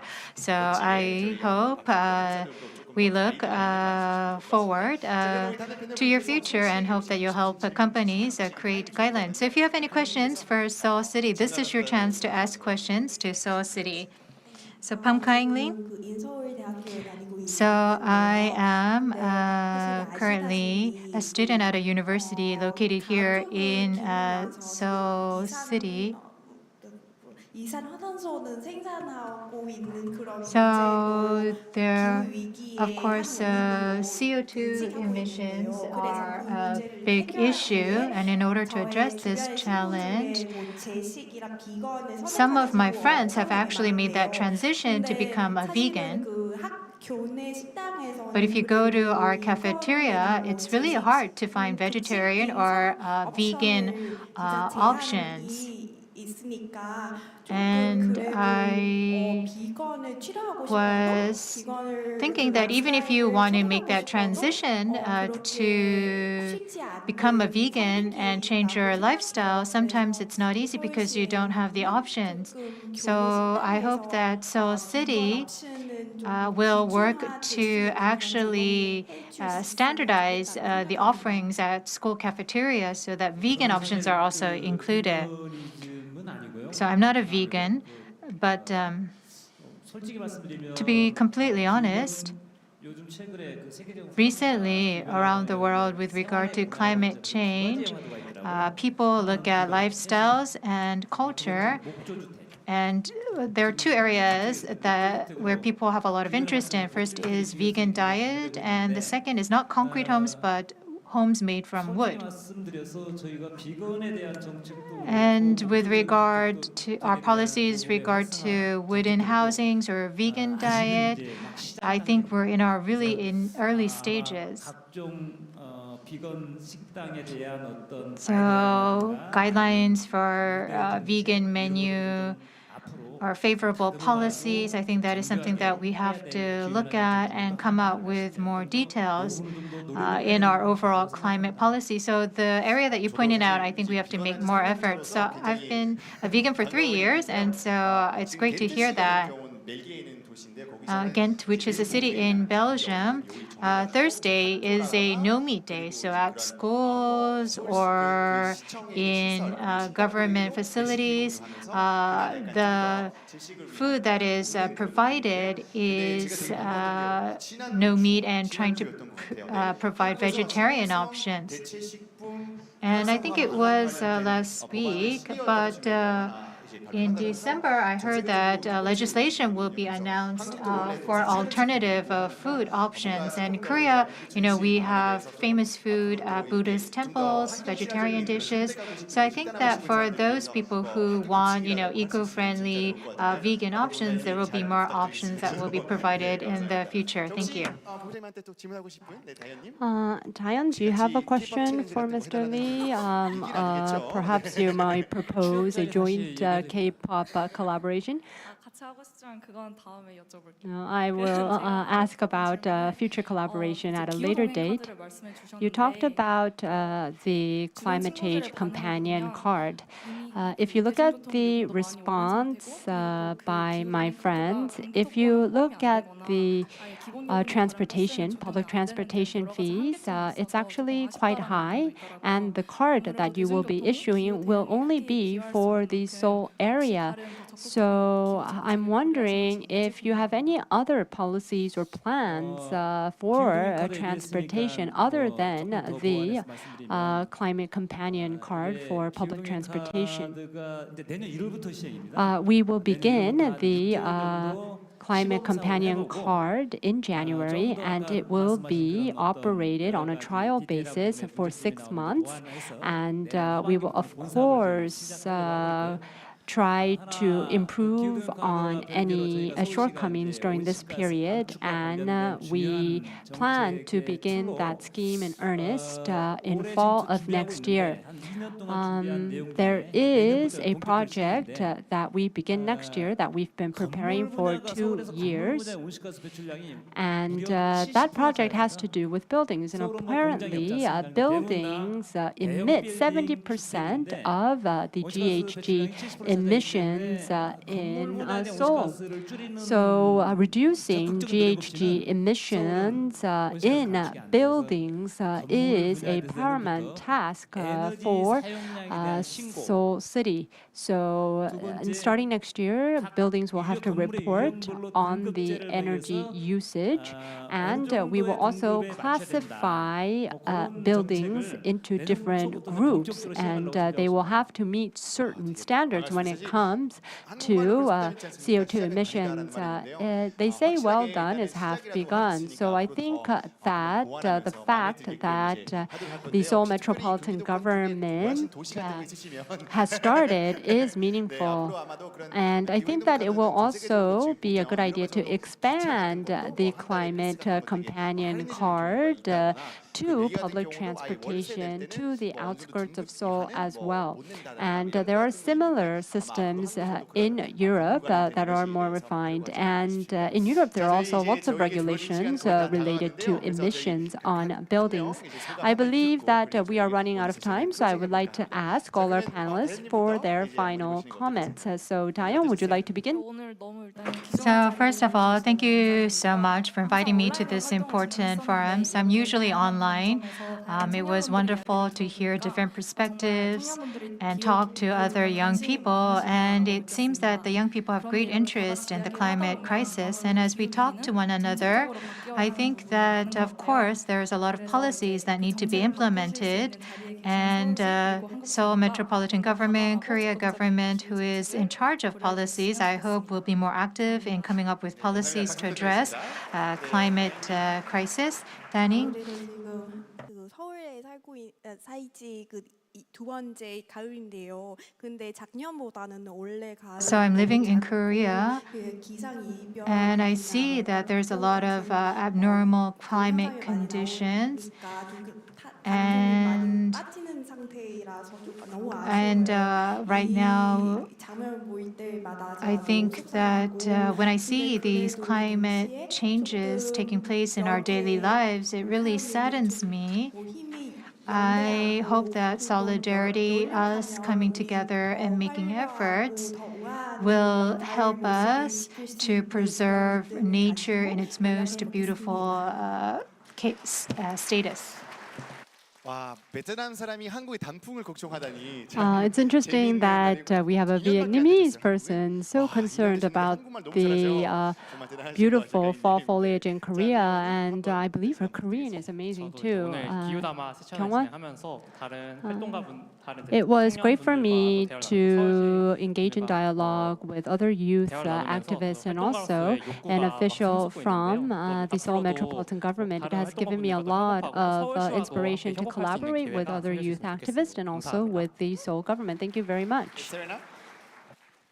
Thank you very much for inviting me. I feel very honored. I believe that awareness is one of the key when it comes to climate change. So I believe this kind of occasion, it's perfect for us to talk together with the government, together with other older generation and other generations. So thank you very much for inviting me. 네, 박수 부탁드리겠습니다.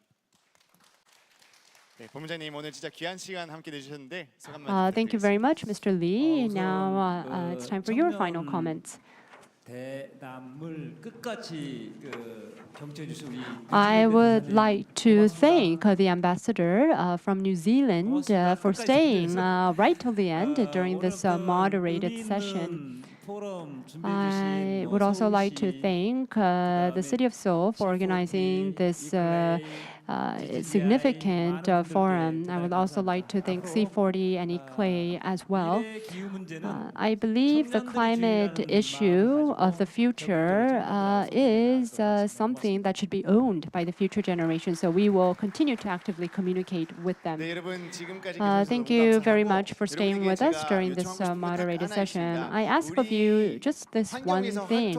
그리고 실천할 수 있는 게 바로 하나 있는데 I think one thing we can immediately do to promote awareness is to talk about this event, and that will result in the Seoul Metropolitan Government organizing more forums like this. And so I believe that our voice has power. So I would like to suggest that you say, let's make noise for the environment. Thank you very much.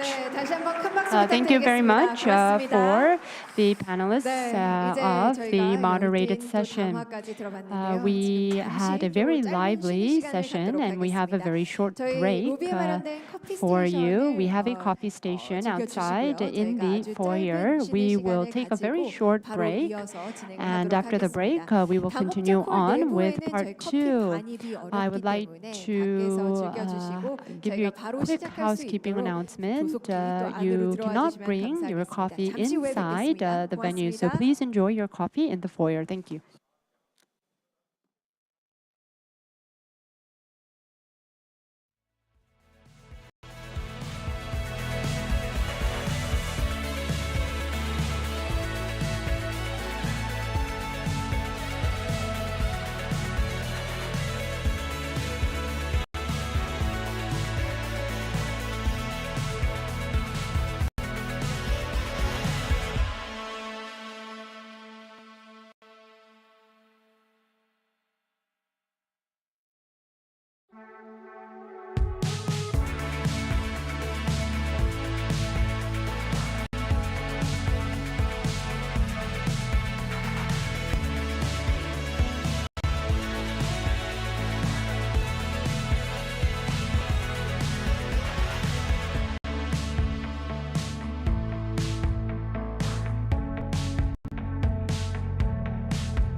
네, 다시 한번 안내 Ladies and 말씀드리겠습니다. gentlemen, once 2023 again, 서울 we will 국제기후 begin 환경포럼 part 2 of the 2부를 Seoul 이제 곧 International Forum on 시작하도록 Climate and 하겠습니다. Environment 아직까지 입장하지 2023 않으신 shortly. 분들께서는 I'd 모두 like to ask all our 입장하셔서 guests and 자리에 착석 participants to join us 부탁드리겠습니다. back inside Ladies and and to gentlemen, take we your will seats. now start part 2 of our forum. We kindly ask all of our guests to please enter the hall and to take your seats.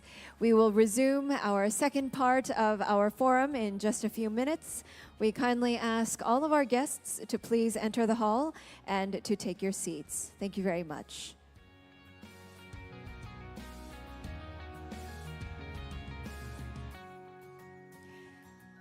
네, 입장을 하고 계시는 것으로 일단 보이고 있기 때문에 지금 바로 시작하도록 하겠습니다. 2023 We will now 서울 begin 국제기후 part 2 환경포럼 of 2부를 the Seoul International 시작하겠습니다. Forum on Climate and 2부의 Environment 시작은 저희 첫 번째 2023. 강연으로 시작을 해볼 We will 텐데요. begin 더 with 가깝게 a 생각해볼 lecture, 기후 변화라는 주제로 and 곽재식 we 숭실사이버대학교 invite 교수님께서 Kwak 강의를 Jae-sik, who is 해주시겠습니다. professor at the 그럼 큰 Department of 박수로 Environmental and 교수님을 Safety Engineering of 모셔보겠습니다. 박수 Seoul Cyber 부탁드립니다. University.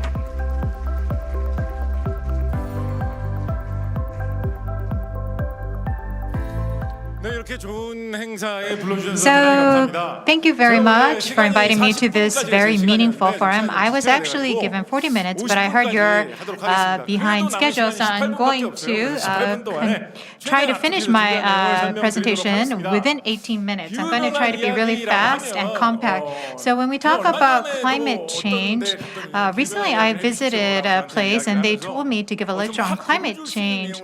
And I thought about, and they were telling me, you know, to talk about the gravity of the crisis and tell people that, you know, we're all going to die soon. There's a huge crisis on our hand. And I think that's what people talk about when we talk about climate change. You know, if global warming happens, then the snow in the North Pole and South Pole will melt, the sea levels will rise, the coastal cities will be submerged in the ocean, and everyone will die, and human civilization will disappear. And of course, with regard to climate change, when people want to show something or demonstrate something, you know, I think that's what they try to say. They try to scare us. But when we talk about, but I believe that, you know, this in the 1980s or 1990s, people didn't really understand what climate change was. They didn't really understand, you know, what entails climate change, and that's what people are talking about at that time. But for 30 years, we are continuing to talk about how the world will come to an end, how everyone will die because of climate change. And I think that, you know, this story is getting a little bit old, and there are side effects to telling this story over and over. So what this means is that when we talk about, you know, the end of the world, I'm sure many of you will remember, but they said that in July of 1997, you know, oh, actually, sorry, it was in 1999, you know, they were saying that this old Italian philosopher said, you know, the world was coming to an end, and then people talked about Y2K and how 2001 there's going to be World War III, and people look at the old Mayan calendar, and so some people say that the world is going to come to an end in 2012. And some people said it's not 2012, it's actually 2015. And so for the past 30 years, we've heard a lot of talk about how the world is coming to an end. And so people are saying climate change is very serious, and this might lead to the end of the world, end of humanity. And of course, you know, people are alarmed to some extent, but then at the same time, people say, I've heard of that. You know, I heard about how the Earth will come to an end. So some people, you know, don't know about climate change, but most people know what climate change is. And we talk about very scary horror stories that can come up related to climate change. And so some people don't want to listen to these stories. If you say, if climate change continues, and if the world comes to an end, you're going to die. Or they might say, climate change, you might live, but your future generation, your children's children will eventually die. I mean, of course, people don't want to hear these very dark stories about the future. And so there are limitations. And at the same time, some people are saying that, humanity will become extinct because of climate change. And if you talk about that, people feel that it is very irrelevant to their reality, to their daily lives. So it's hard to bring about change in people's actions with this type of story because they feel it is irrelevant to their reality. So they don't think, I'm going to be a hero. I'm not Iron Man. I'm not Superman. I'm not going to be able to save the world. They think that superheroes save the world and it's not me. So if you don't use disposable plastic, if you use public transportation, you can help to stop climate change. And so people think, just because I don't use one disposable plastic cup, is that going to make a huge difference? That's what they think. So I think that all of these stories actually feel very unrealistic to a lot of ordinary people. So if you say, we don't have enough time, we're all going to become extinct, and I think these type of frightening stories have continued for the past 30 to 40 years, and I think a lot of young people think, we're doomed anyway. When I was young, when I was in elementary school, people talked about the severity of climate change, but for the past 20 years, the world hasn't changed that much. And, it's not going to bring about a huge change, whatever I do. Climate change is a problem that cannot be solved. And so people might feel that they are helpless. So I think this narrative, it's not that it has no place, but I think what we need today is something that goes beyond these doomsday scenarios. We need to emphasize and put focus on the reality of climate change. We need to talk about the impact that climate change is having specifically on the daily lives of ordinary people. So what is the reality of climate change? In August 2021, the IPCC released a report. According to this report, if the Earth's temperature rises by more than 1.5 degrees Celsius, the following is supposed to happen. We are supposed to see a 2.4-fold rise in droughts, 1.5-fold rise in flooding, and 10% rise in cyclones. And these figures, it's not even 100%. It's a mere 10%. So if you're trapped in the doomsday narrative, 10% doesn't seem like a big figure. So it may seem that climate change is not so serious after all. If you tell people who live in a big city like Seoul, who are in the middle class, if you tell them about that flooding will rise by 2.4-fold, it doesn't really have an impact on them, because even if there is a flooding, if you are a middle-class person living in the city, you don't even know that flooding happened. In fact, without any rain, sometimes they might think that the weather is great. It's great to go out today. But if you think about farmers, they're desperate for rain if there is a drought. Sometimes they need just but one day of rain to salvage their crop. And sometimes that one day of rain could mean a difference in terms of a huge loan and a successful crop. And it is true that we have seen many doomsday scenarios, but if you look at what is happening, because of climate change right now is that there is substantial damage and loss to the vulnerable. Just because flooding increases by 1.5-fold, it doesn't mean that the whole humanity will become extinct. Those people who live in the city, who you drive their cars to their work and they work in their office, even with the flooding, they might not get a drop of rain on their clothes. They probably think that the rain washes away all the filth and dirt. But if the flooding rises by 1.5-fold, for those who are vulnerable to landslides, those who live in low-rise areas, this is a direct threat to their survival, to their lives, and to their livelihoods. So the focus of climate change should become different. If I live near a mountain, or if I live in very low terrain, if they use a lot of air conditioning in the summer, if they drive all the time, if they travel by air every season overseas, then it would be a different story. People would think that they are being punished for their actions, but that's not the case. Most likely, people who are the most threatened by climate change have attributed less to climate change than those who are less impacted by climate change. So the people who are most affected by climate change are disproportionately being affected.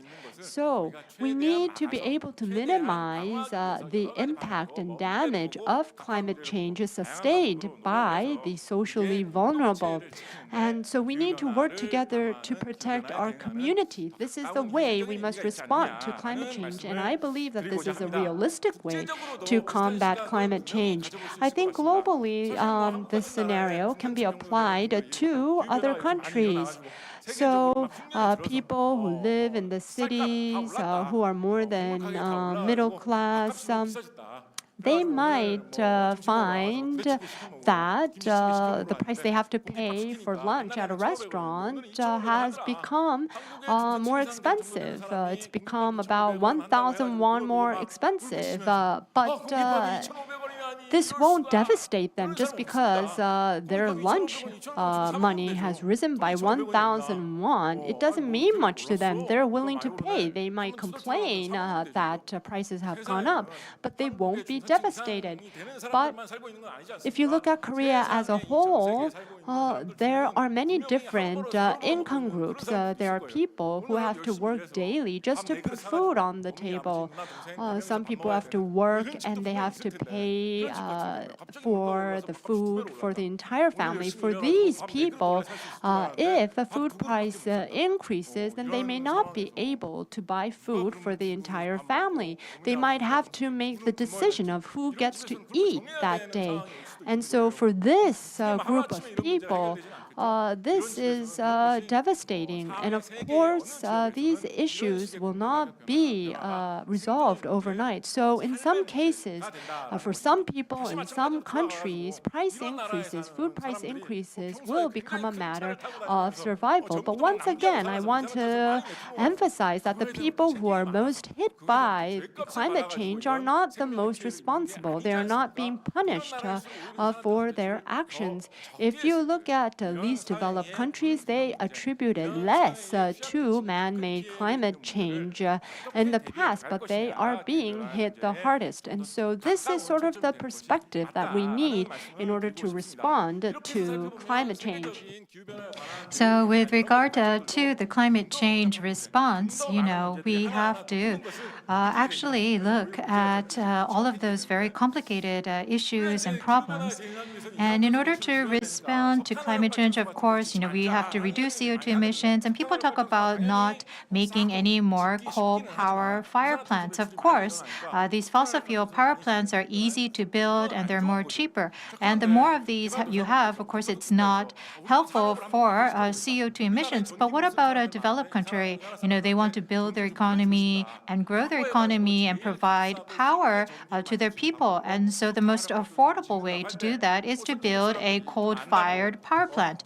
And if, people from the advanced countries say you can't build these coal-fired power plants because we want to respond to climate change, it will not be very persuasive to the people in the developing countries. In Korea, when we were developing our economy, we really emitted a lot of CO2 emissions. We grew our economy, we developed technology, and became an advanced country because we used a lot of coal.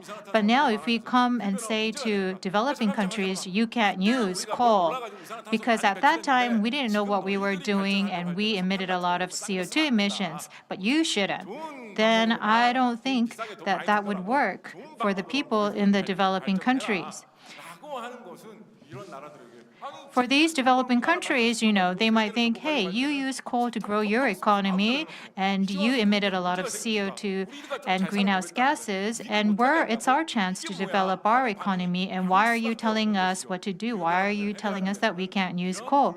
And so we have to address these imbalances or these gaps in terms of addressing climate change issues.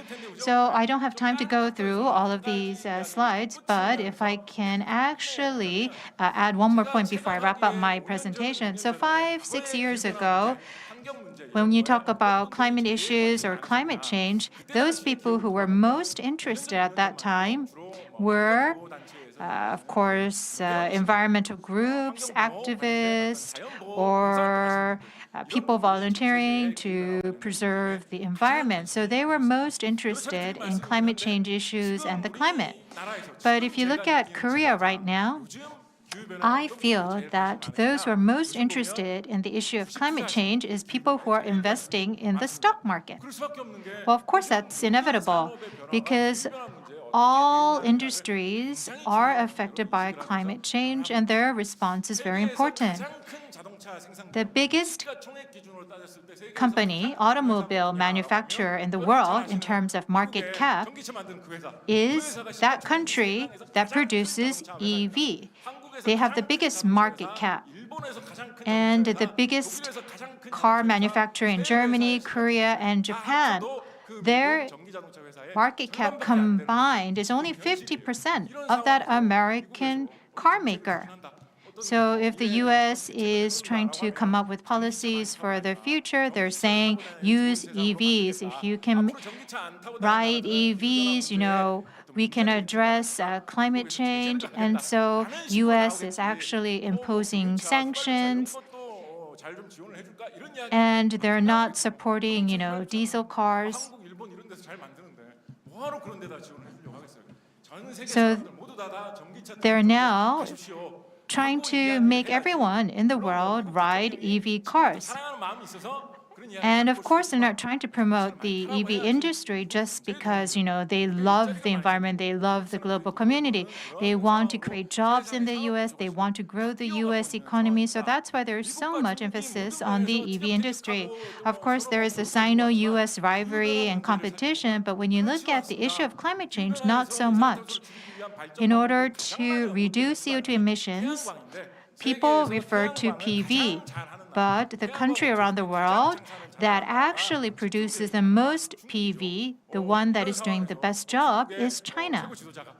And so China's president, when they go abroad, they are saying you should install more PV instead of coal-fired power plant.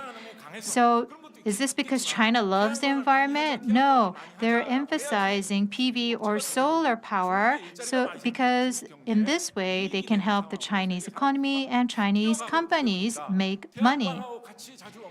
And of course, we talk about wind power. What about wind power? Which country is a leader? So if you look at a wind farm, you're probably curious as to know who makes those wind farms.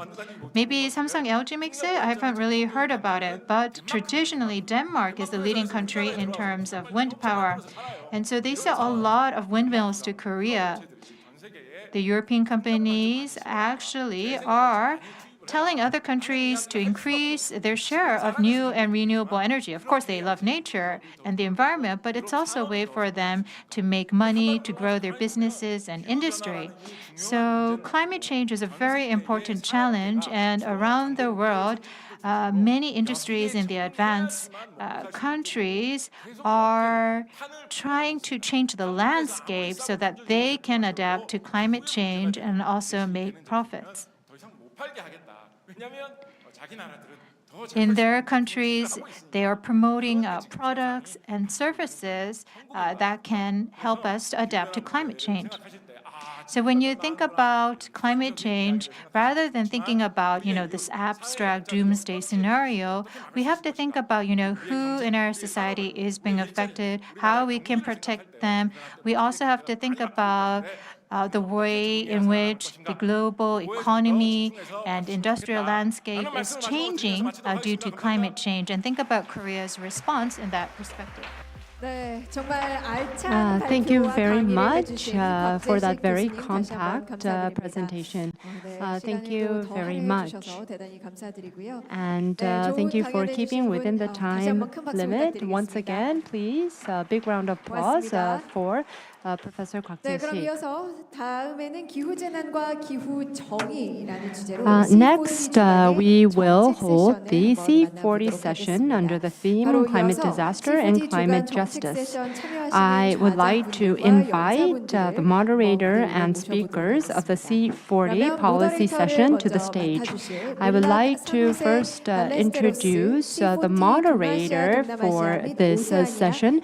The moderator is Milak San Jose Ballesteros, Regional Director for East, Southeast Asia and Oceania, C40 cities. And I would also like to invite Mohammed Atta Rahman, Deputy Director of the Department of Environment, Ministry of Environment, Forest and Climate Change, Shin Eun-chul, Leader of International Corporate Education Team, Climate and Environmental Policy Division of the Seoul Metropolitan Government, and also Bianca D. Perez from Quezon City, and also Tobisi Unzimande, who's Assistant Director at the South African National Biodiversity Institute. For those participants who are joining us online, actually, Bianca Perez is joining us via Zoom. Maria Bianca Domanes Perez, I believe that you are joining us online. If you can hear us and if you are joined, please say hello.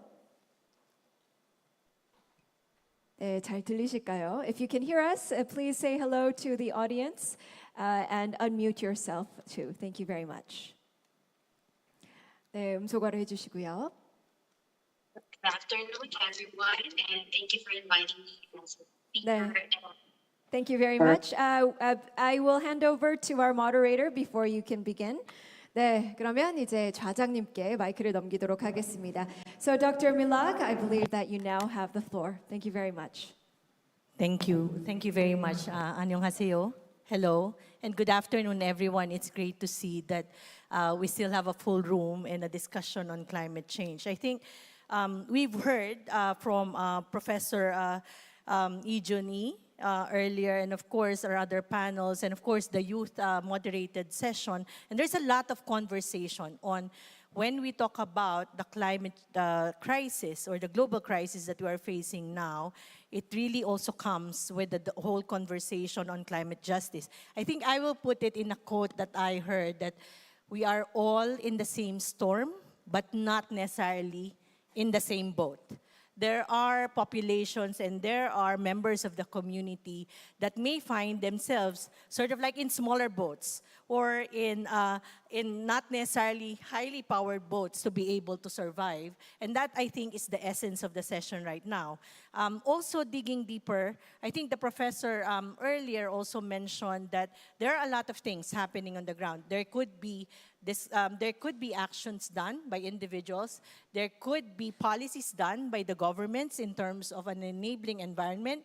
And there's also collective action, whether it's from the youth, from the aging population, from the disabled community, as well as, of course, our city officials who join us today. And I am very honored and really excited to have this panel to discuss with two city representatives, cities that C40 closely works with almost on a daily basis as well. And then, of course, representative from two countries that I think when we think about the most vulnerable countries in terms of facing the impacts of climate change, it will be good to hear from their perspective as well.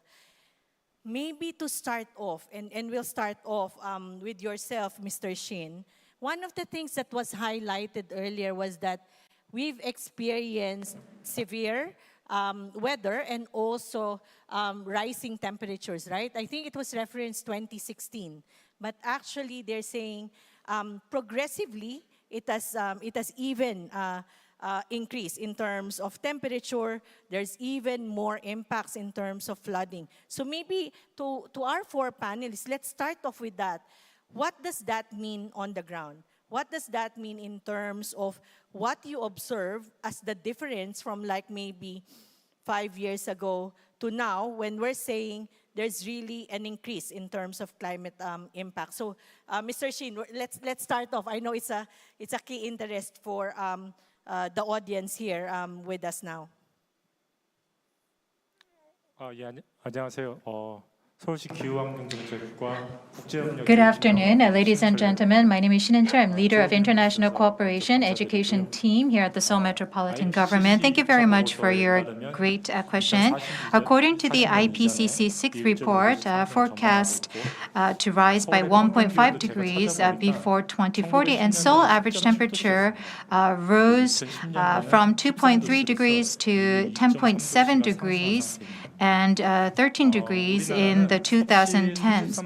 So in Korea, a heat wave warning is issued when temperatures above 30 degrees or more last for more than 2 days, and heat wave warnings are issued when temperatures above 35 degrees last for more than 2 days. And in the case of Seoul, there have been 22 heat wave warnings this year.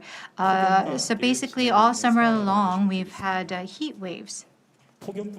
And not only heat waves, we see a lot of torrential rains, and the frequency is also increasing. In August 2022, heavy rains caused over 2,900 households to be flooded and casualties to occur. And as the IPCC puts it, I believe that the climate crisis has become a future that is unfolding already before us. And I'm sure all big city governments are like this, but the city of Seoul is also putting a lot of effort into creating a city that is safe from climate disaster. So disaster warnings for heat waves, heavy rains, floods, and landslides are distributed through mobile phone messages.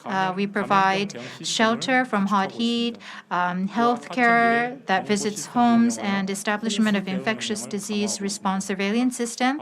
Also strengthening flood response capabilities, and such as installing rainwater retention tanks and operating a river forecast and warning system. In addition, we are strengthening efforts to reduce greenhouse gas emissions. In Seoul, buildings are responsible for 70%. Transportation is responsible for 19% of greenhouse gas emissions. And so we are expanding the introduction of zero energy buildings for new buildings and gradually promoting the greenhouse gas emission reporting systems for buildings. We're also trying to promote the use of electric vehicles.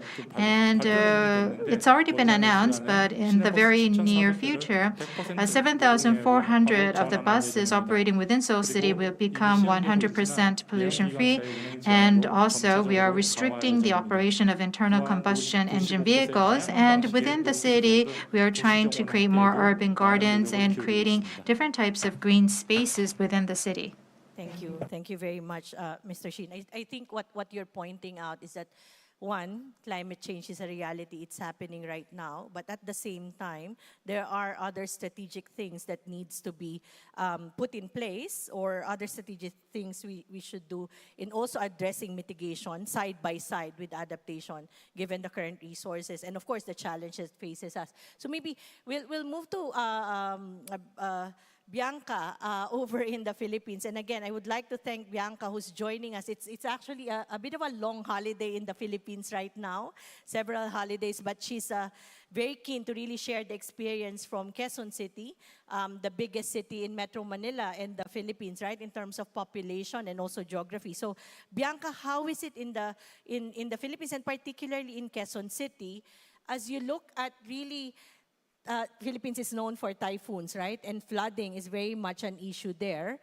So what does it mean in terms of the changes that you've seen, and how has the city been responding to that?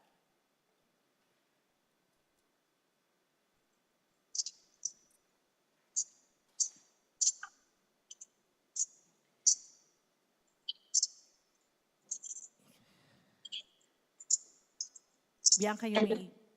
Yeah, the city of Quezon in a year. And tropical cyclones, they contribute to displacement of people, for congestion in traffic, flood diseases. Now, as we, because of climate change, we are now experiencing more torrential rainfall, meaning that more intense and frequent tropical cyclones and inclement weather events are being experienced.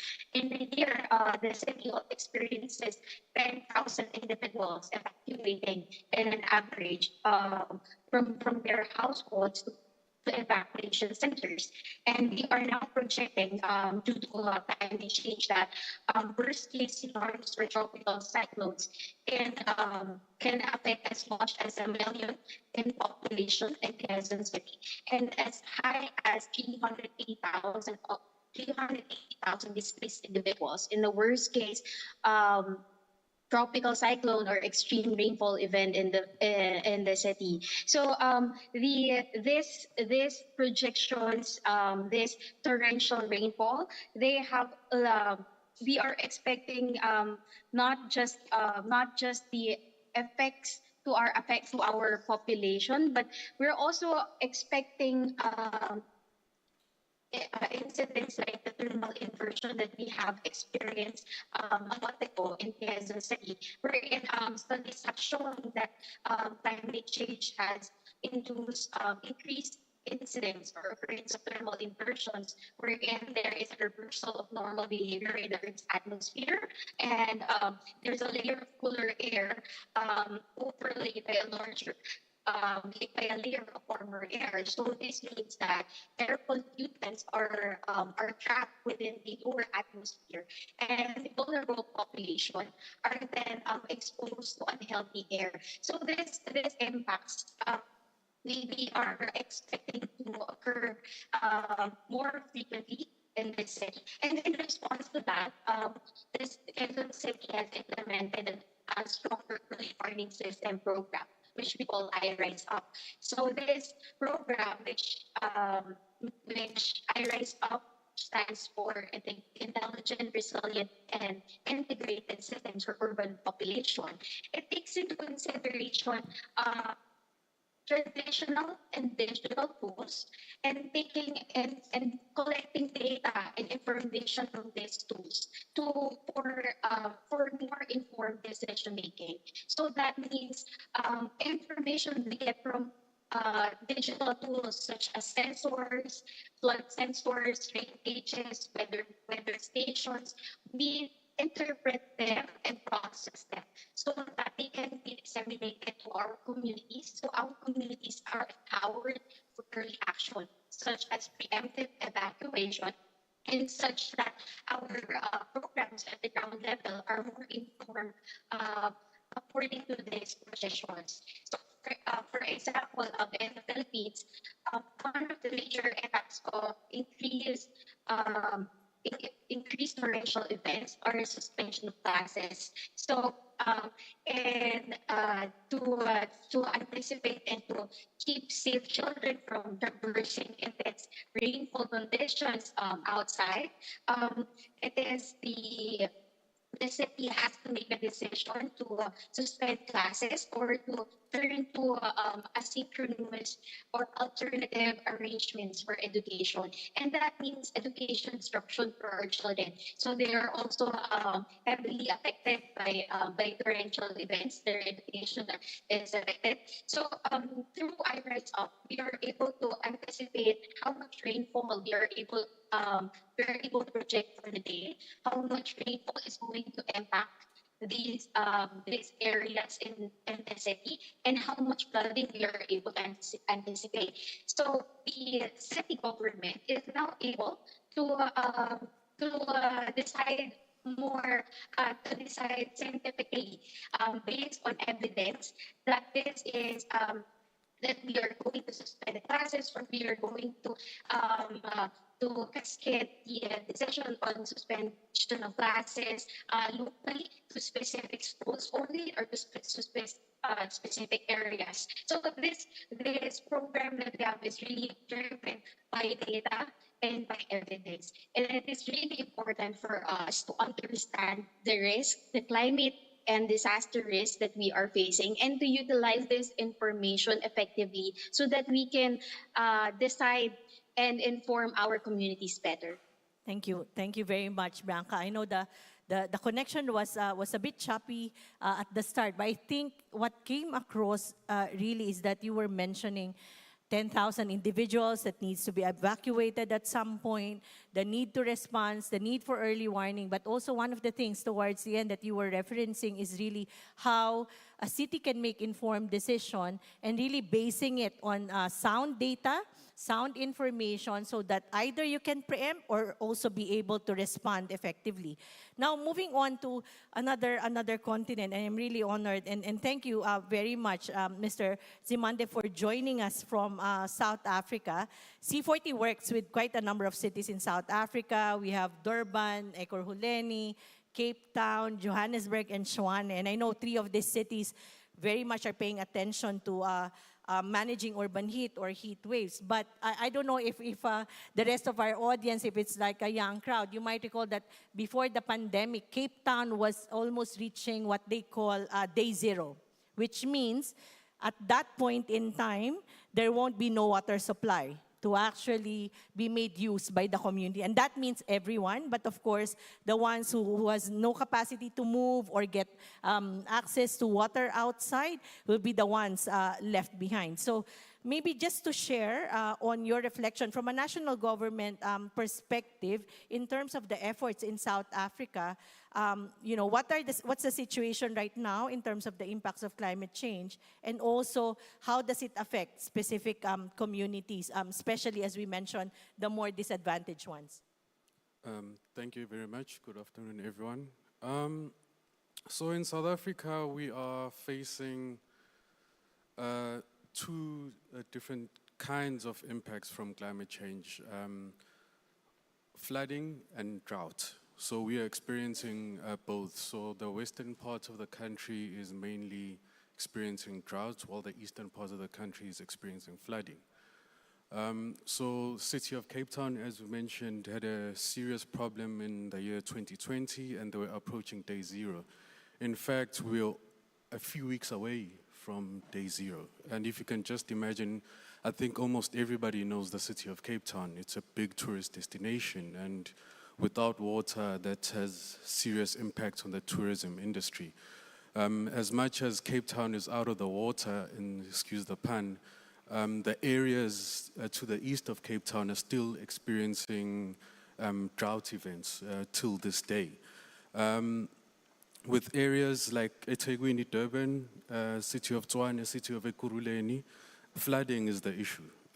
So over the past 5-6 years, there have been annual flooding events, with especially the city of eThekwini in the last year, 2022, they experienced the most devastating flood in terms of infrastructure damage, displacement of people, homelessness as a result of that.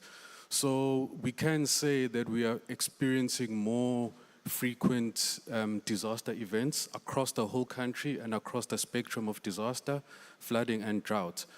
On a national scale, the most appropriate action we've implemented is that we take the principle of prevention is better than cure.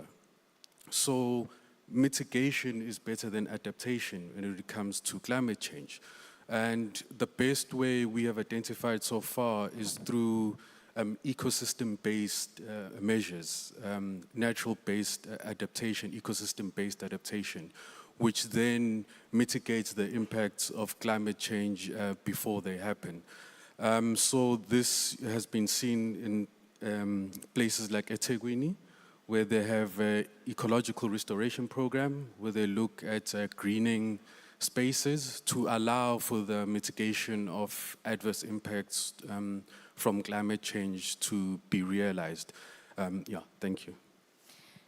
Thank you very much. And I think our audience from Seoul could very much relate with that. That on the one hand, there was the heat wave that's being addressed, but then there was a typhoon coming in that was causing floods in some parts of the city. So you have to navigate through that. And of course, what you mentioned in terms of prevention is one of the key things. That needs to be addressed, even with the reality that climate impacts are happening right now.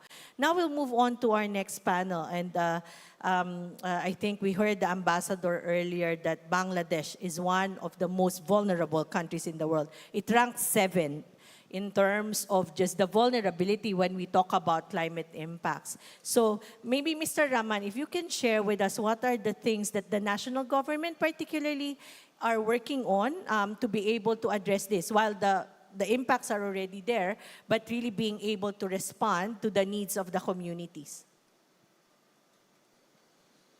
Okay, thank you. Good afternoon.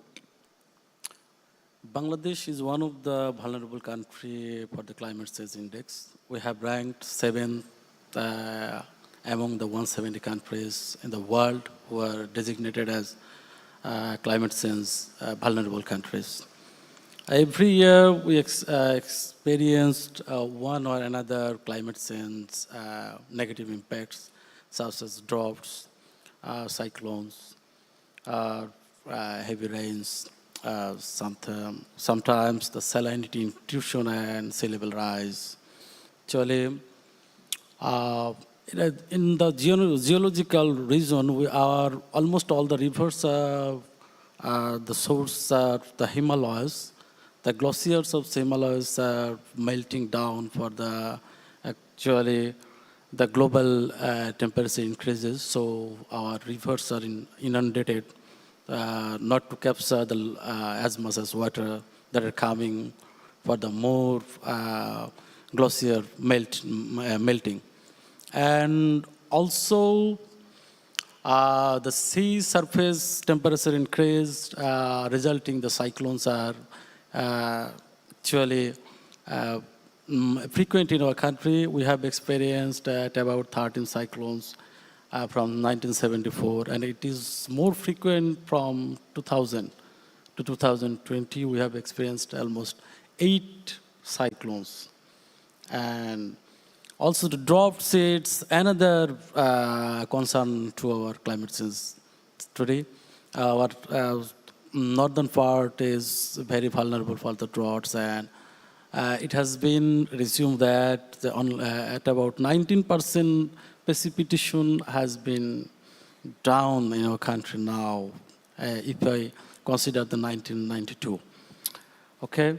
The another alarming situation, the sea level rise and actually salinity intrusion. Sea level in the coastal area, the sea level is rising alarmingly. So that is, I think, very much problems for our country. The coastal regions, populations will suffer more for this. In our country, our government has initiated some initiative. We have a climate change trust fund. So on behalf of climate change trust fund, we are implementing different types of actually projects to rescue the peoples who are affected from the climate change, actually. Okay. So another problems also associated now in our country, the heat wave, this year we have recorded the record temperature in our country, especially in Dhaka. We have recorded 42 degrees Celsius. That is much more. So it can cause numerous deaths by heat stroke. And also it causes the harm of our crops, because when heat, excessive weather, then the microorganisms or another pest and that can be grow rapidly. Also, we are suffering for the dengue fever now, because the excessive heat can produce more mosquitoes that can produce the dengue fever. So. Thank you very much for that. I think I'm just taking off from what Quezon City also mentioned, like what Bianca also mentioned, that even with this climate impacts, there are other effects. You were mentioning dengue. I think Quezon City was mentioning about a more technical term of thermal inversion, which is basically making the air bad and unhealthy for the residents and the population. So there is that interdependencies, and there is that multiplier effect in terms of the impacts of climate as well. Maybe just to follow on some of your responses, and I think you were already mentioning, the difference of what you observe, the more severe. In some cases, it's not the severity, but how long the rainfall will last, or how long, as in the case of South Africa, in the case of Cape Town, how long there was really no rain, right? And there was no water. So it's both severity, intensity, but at the same time, sort of like the extended period that's happening right now. Maybe just following up on that for South Africa, how are you involving the various stakeholders, and particularly having some programs for the more vulnerable? Like really those that will not have access to water. How are you looking at that? And what are the specific programs or approaches to involve? For example, in the case of some countries, it could be unemployed youth, it could be the aging population, it could be the informal settlements, or the urban poor. How are you doing that in South Africa?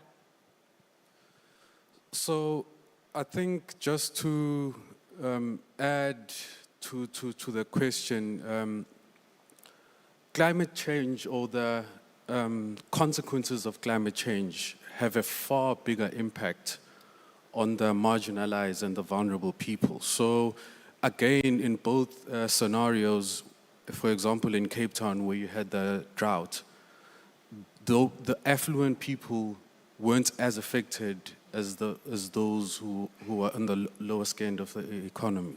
Same goes for eThekwini and Ekurhuleni.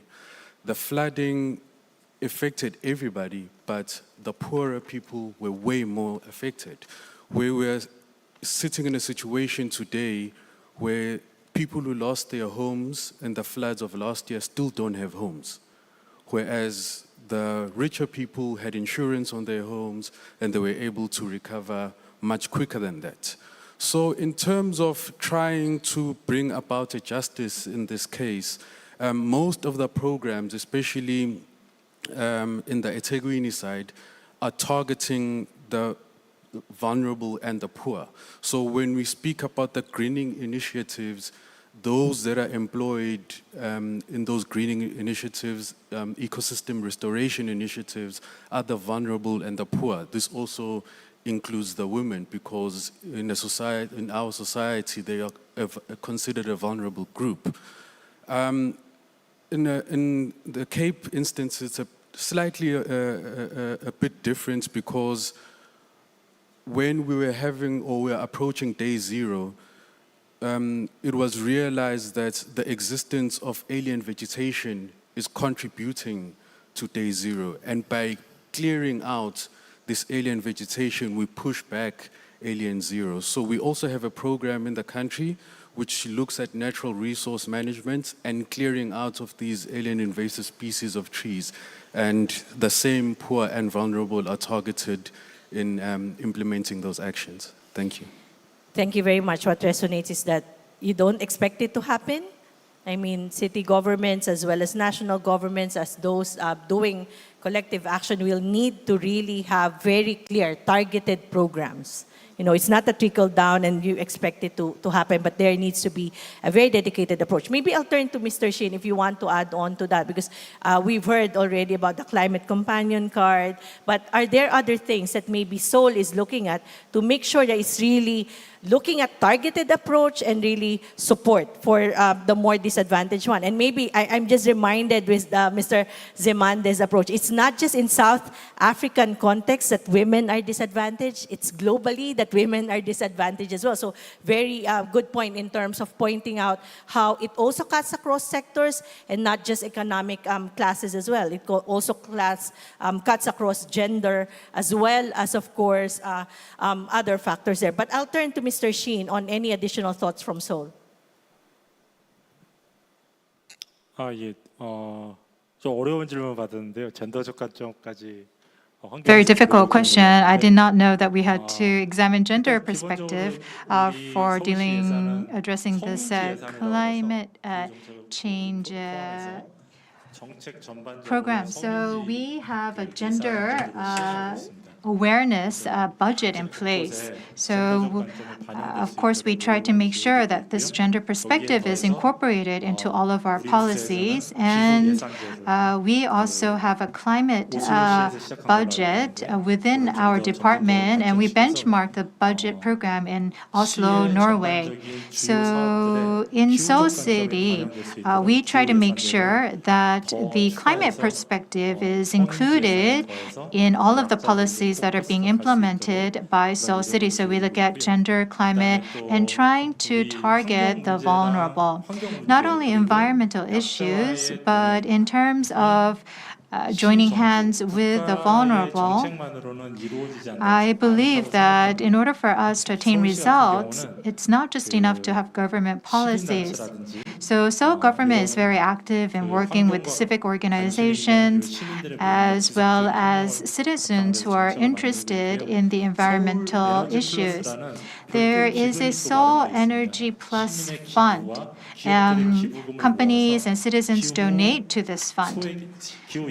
And so we try to support the vulnerable and try to provide more benefits to them. So in the summer, we provide funding for cooling. And then in the winter, we try to provide support so that they can get heating. So we provide them with products sometimes.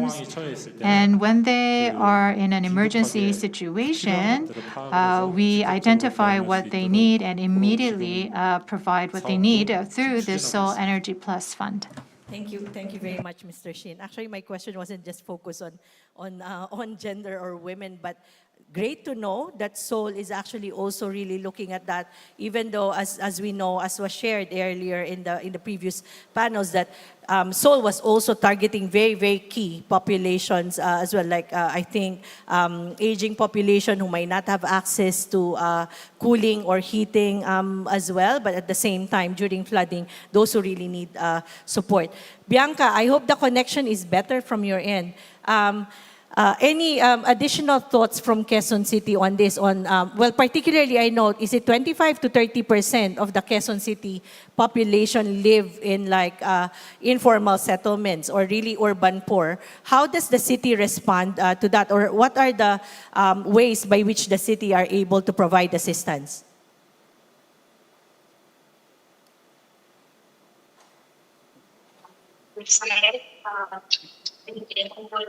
From Mr.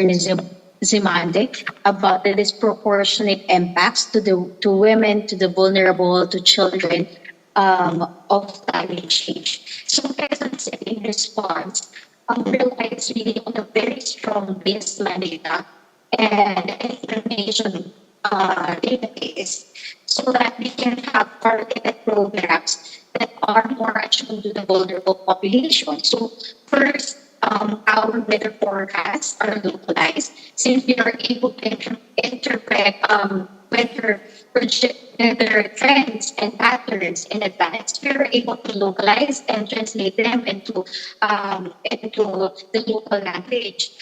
Second, since we are able to anticipate where the flooding will come or where the impacts would be highest, we have organized the vulnerable groups in these areas, and we are able to give them financial literacy trainings in a way that these organized groups would be able to have savings in the future so that they're able to recover as quickly or as quickly as those who are not so vulnerable or those who are better off, who are also flooded. So earlier it was mentioned that those who are in a better income class, as opposed to those who are poor, they were able to recover more quickly and adapt to this situation swiftly. So we try to address this gap by organizing the vulnerable groups and have them access on financial assistance and financial tools so that they can also have savings of their own. We are also looking at our baseline data as basis for our evacuation. So in advance, we already know how many, what areas are going to be evacuated. We know already the population, how many women are here, how many children are here, how many elderly are here. Then we are already able to identify child-friendly spaces in our evacuation sites. Our meal planning programs would be enhanced in areas where there are lactating mothers. Our early warning systems. Bianca, just to note, conscious of time, and I've been advised that I think our connection is not optimal. So I hope that's fine. But we did hear you in terms of women, the elderly, as well as definitely who gets prioritized in terms of evacuation, which I think a number of cities, including Seoul and the others, are paying attention to. I'm conscious of time, but maybe just as a follow-up question before I do a rapid fire, one question for all. For Bangladesh, Mr. Rahman, I know Bangladesh, and we work with Dhaka North, particularly Mayor Atikul Islam, has always been a proponent in terms of really addressing the needs and providing support to the climate migrants or climate refugees. Can you share more on that very quickly?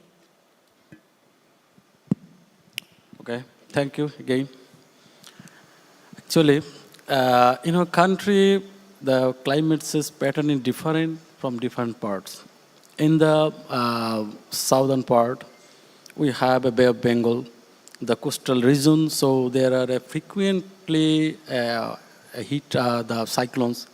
So the cyclone-prone area, the peoples who are actually the peoples who are low income that are affected very much. They have no or limited access of wealth and no political power and so on. So actually, after losing everything, they actually went to the big city.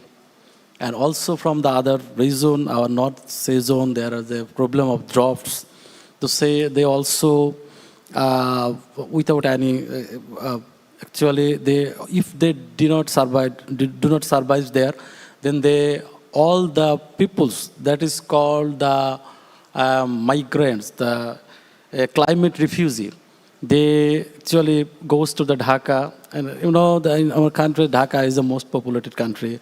So they cannot find their house there, the sanitation, and that is the more tension for the government here. But I have actually told before that, we have a climate resilience fund.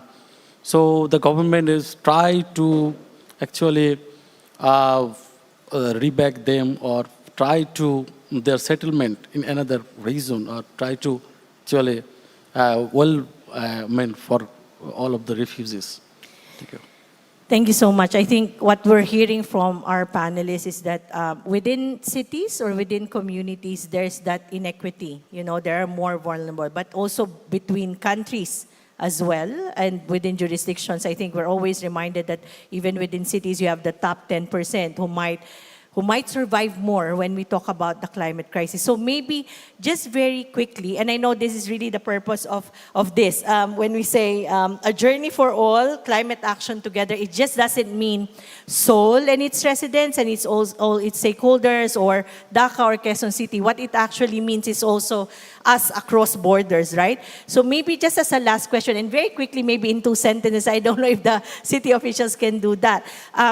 What does it mean in terms of regional cooperation for you, in terms of addressing climate justice and the climate crisis, the global climate crisis as well? So I'm looking from your end, Mr. Raman, then moving forward maybe, and then hopefully, Bianca, you can also share as the connection improves. So just quickly, what would be really an effective national or regional cooperation would mean for you? And I know that's why we have this international panel here as well.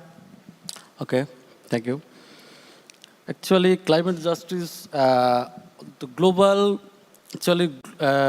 global warming is a global issue, but the crisis and its effects are not equally distributed over the world. So, actually, the climate crisis is affected by mainly the developing countries, more accurately, the low-income countries who has the low excess of the wealth and their power of politics and others. So, for example, the coastal communities are prone to the actually cyclones, and other drought-prone areas are prone to drought and any other. So the problem is actually for our developing countries, but we are not emitting countries also. Yes. So the developed countries should to actually share their technology, their technology, their adaptation measures, how they can adapt these situations, and also they should actually, finally we can say we have a climate funds, trust fund, but the money we need, that is not sufficient that we have in the climate change fund.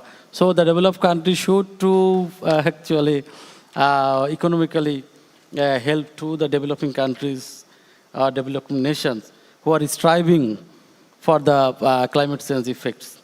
Yes. Thank you. Thank you very much. And from South Africa.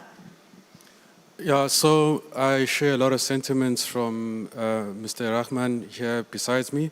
But I think what I would like to share for now is that a lot of the adaptation requires that a lot of land remains in a natural or near natural state.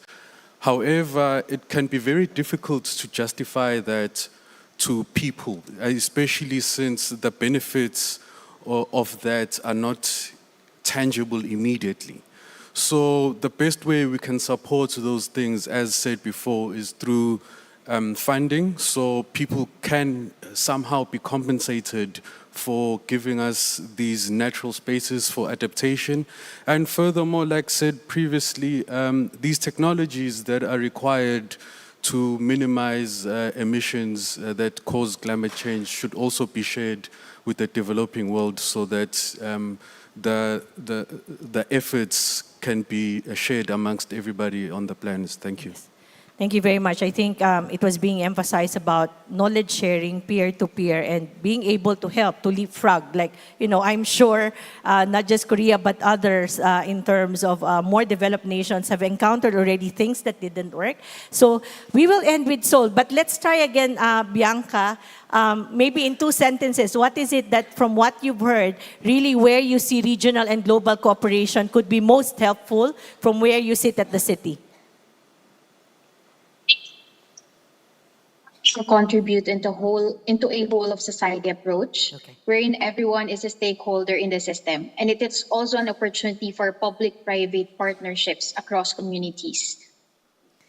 Thank you very much. I think you honed in on that. It needs to be a whole of government. It needs to be a whole of society approach. You mentioned also, maybe not in this panel, but hopefully conversation on how you bring in other stakeholders like the private sector also. So we'll end with Seoul, because I think one of the key things for Seoul is really being able to work in the region, work with other countries as well, work with other cities. And I know, Mr. Shin, you were referencing already stakeholders within the city, like women, youth, the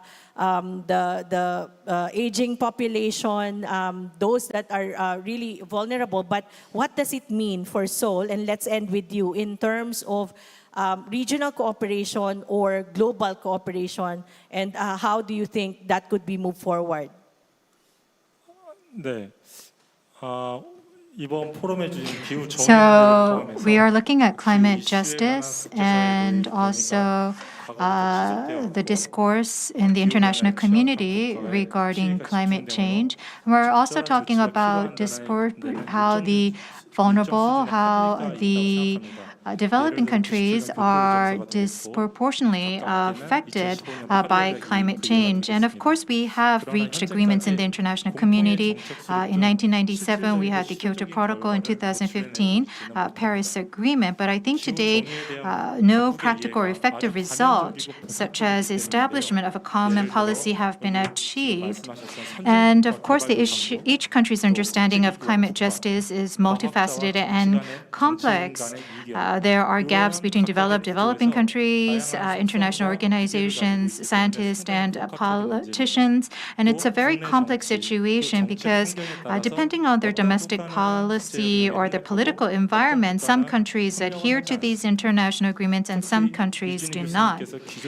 Professor Lee, during her keynote speech, mentioned this, but majority of developed countries are largely responsible for greenhouse gas emissions. And advanced countries have already transformed their industrial structure, focusing on service industries such as finance. However, the position of developing countries whose economic development is still taking place is focused on these brick and mortars industry. And so their position is different between the developing countries and developed countries. And so we have to understand this gap. And the movement toward global carbon neutrality may ultimately be perceived as a means of depriving developing countries of the opportunity to develop. So this is a time when various efforts are needed to bring about cooperation between governments of developing countries and developed countries. Carbon reduction, various climate adaptation, new and renewable energy technologies should be transferred. International funds should be utilized to provide support for facility construction. Of course, we have IPCC, UNEP, or UNDP, these international organizations. But I also believe that international governments in the form of a platform is needed to support developing countries and their cities. Thank you very much. You touched on a lot of different levels there. We will end our session there, but I think one of the key things that came out, and Mr. Shin mentioned that, is that it doesn't mean depriving developing countries or the disadvantaged communities or sectors of society in terms of making their lives better, making development really happen. And I think one of the key things that I hope everyone takes away from this is that while we are talking about really supporting and creating an environment or an enabling environment to address the needs of the more disadvantaged or the vulnerable, it's also with the recognition that the action needs to be delivered locally. And in fact, the communities are the actors themselves. It's when we talk about city or national, it's not just the governments, but we all talk about a whole of society and a whole of system approach. I think that was mentioned. So we are all, I would like to leave the audience with the thought that we are all in this together. We are actors of change. We are agents of change, whether youth, whether it's it's someone from the disabled community, it's women, it's children. We are all agents of change, not just city officials or not just collectively organizations, but all of us are actors of change, and the time to act is really at this point in time. Any decision that we make, whether individual or as city officials in our work, in our city governments or in our national governments, affects what happens to the future. So thank you very much, and please join me in thanking our panel. I know they've just touched on some of the key things, but and that there could be really deeper conversations, but I hope this spurred thinking with our audience. And again, thank you very much for the very diverse perspectives from cities, national governments, and from different countries as well. Thank you very much. 네, 다시 한번 큰 박수 부탁드리겠습니다. Thank you very much for the added discussions. 네, 기후 재난에 대응하기 위한 So in order to respond to climate change, we talked about how cities can work with each other. So thank you very much to our moderator, Dr. Milad. And also we'd like to thank Ms. Bianca Perez, who joined us from Quezon City. 저희가 각 지역에서 겪고 있는 So we heard about the experiences of cities around the world with regard to climate change. We also learned about their responses. We are now going to take a break in order to change the atmosphere and also to provide you with entertainment. We actually prepared a special performance. So while we set up the stage, we're going to show you the second and third webtoon following the first webtoon. So please watch the screen.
네, 두 번째, 세 번째 웹툰 영상까지 We 함께 just 만나보셨습니다. watched the second 다음 and 순서로는요, third in the 저희가 series 음악으로 of 기후 위기를 webtoons. Next up, 노래하다라는 we have an upcycled musical performance called Singing the Climate Crisis with music.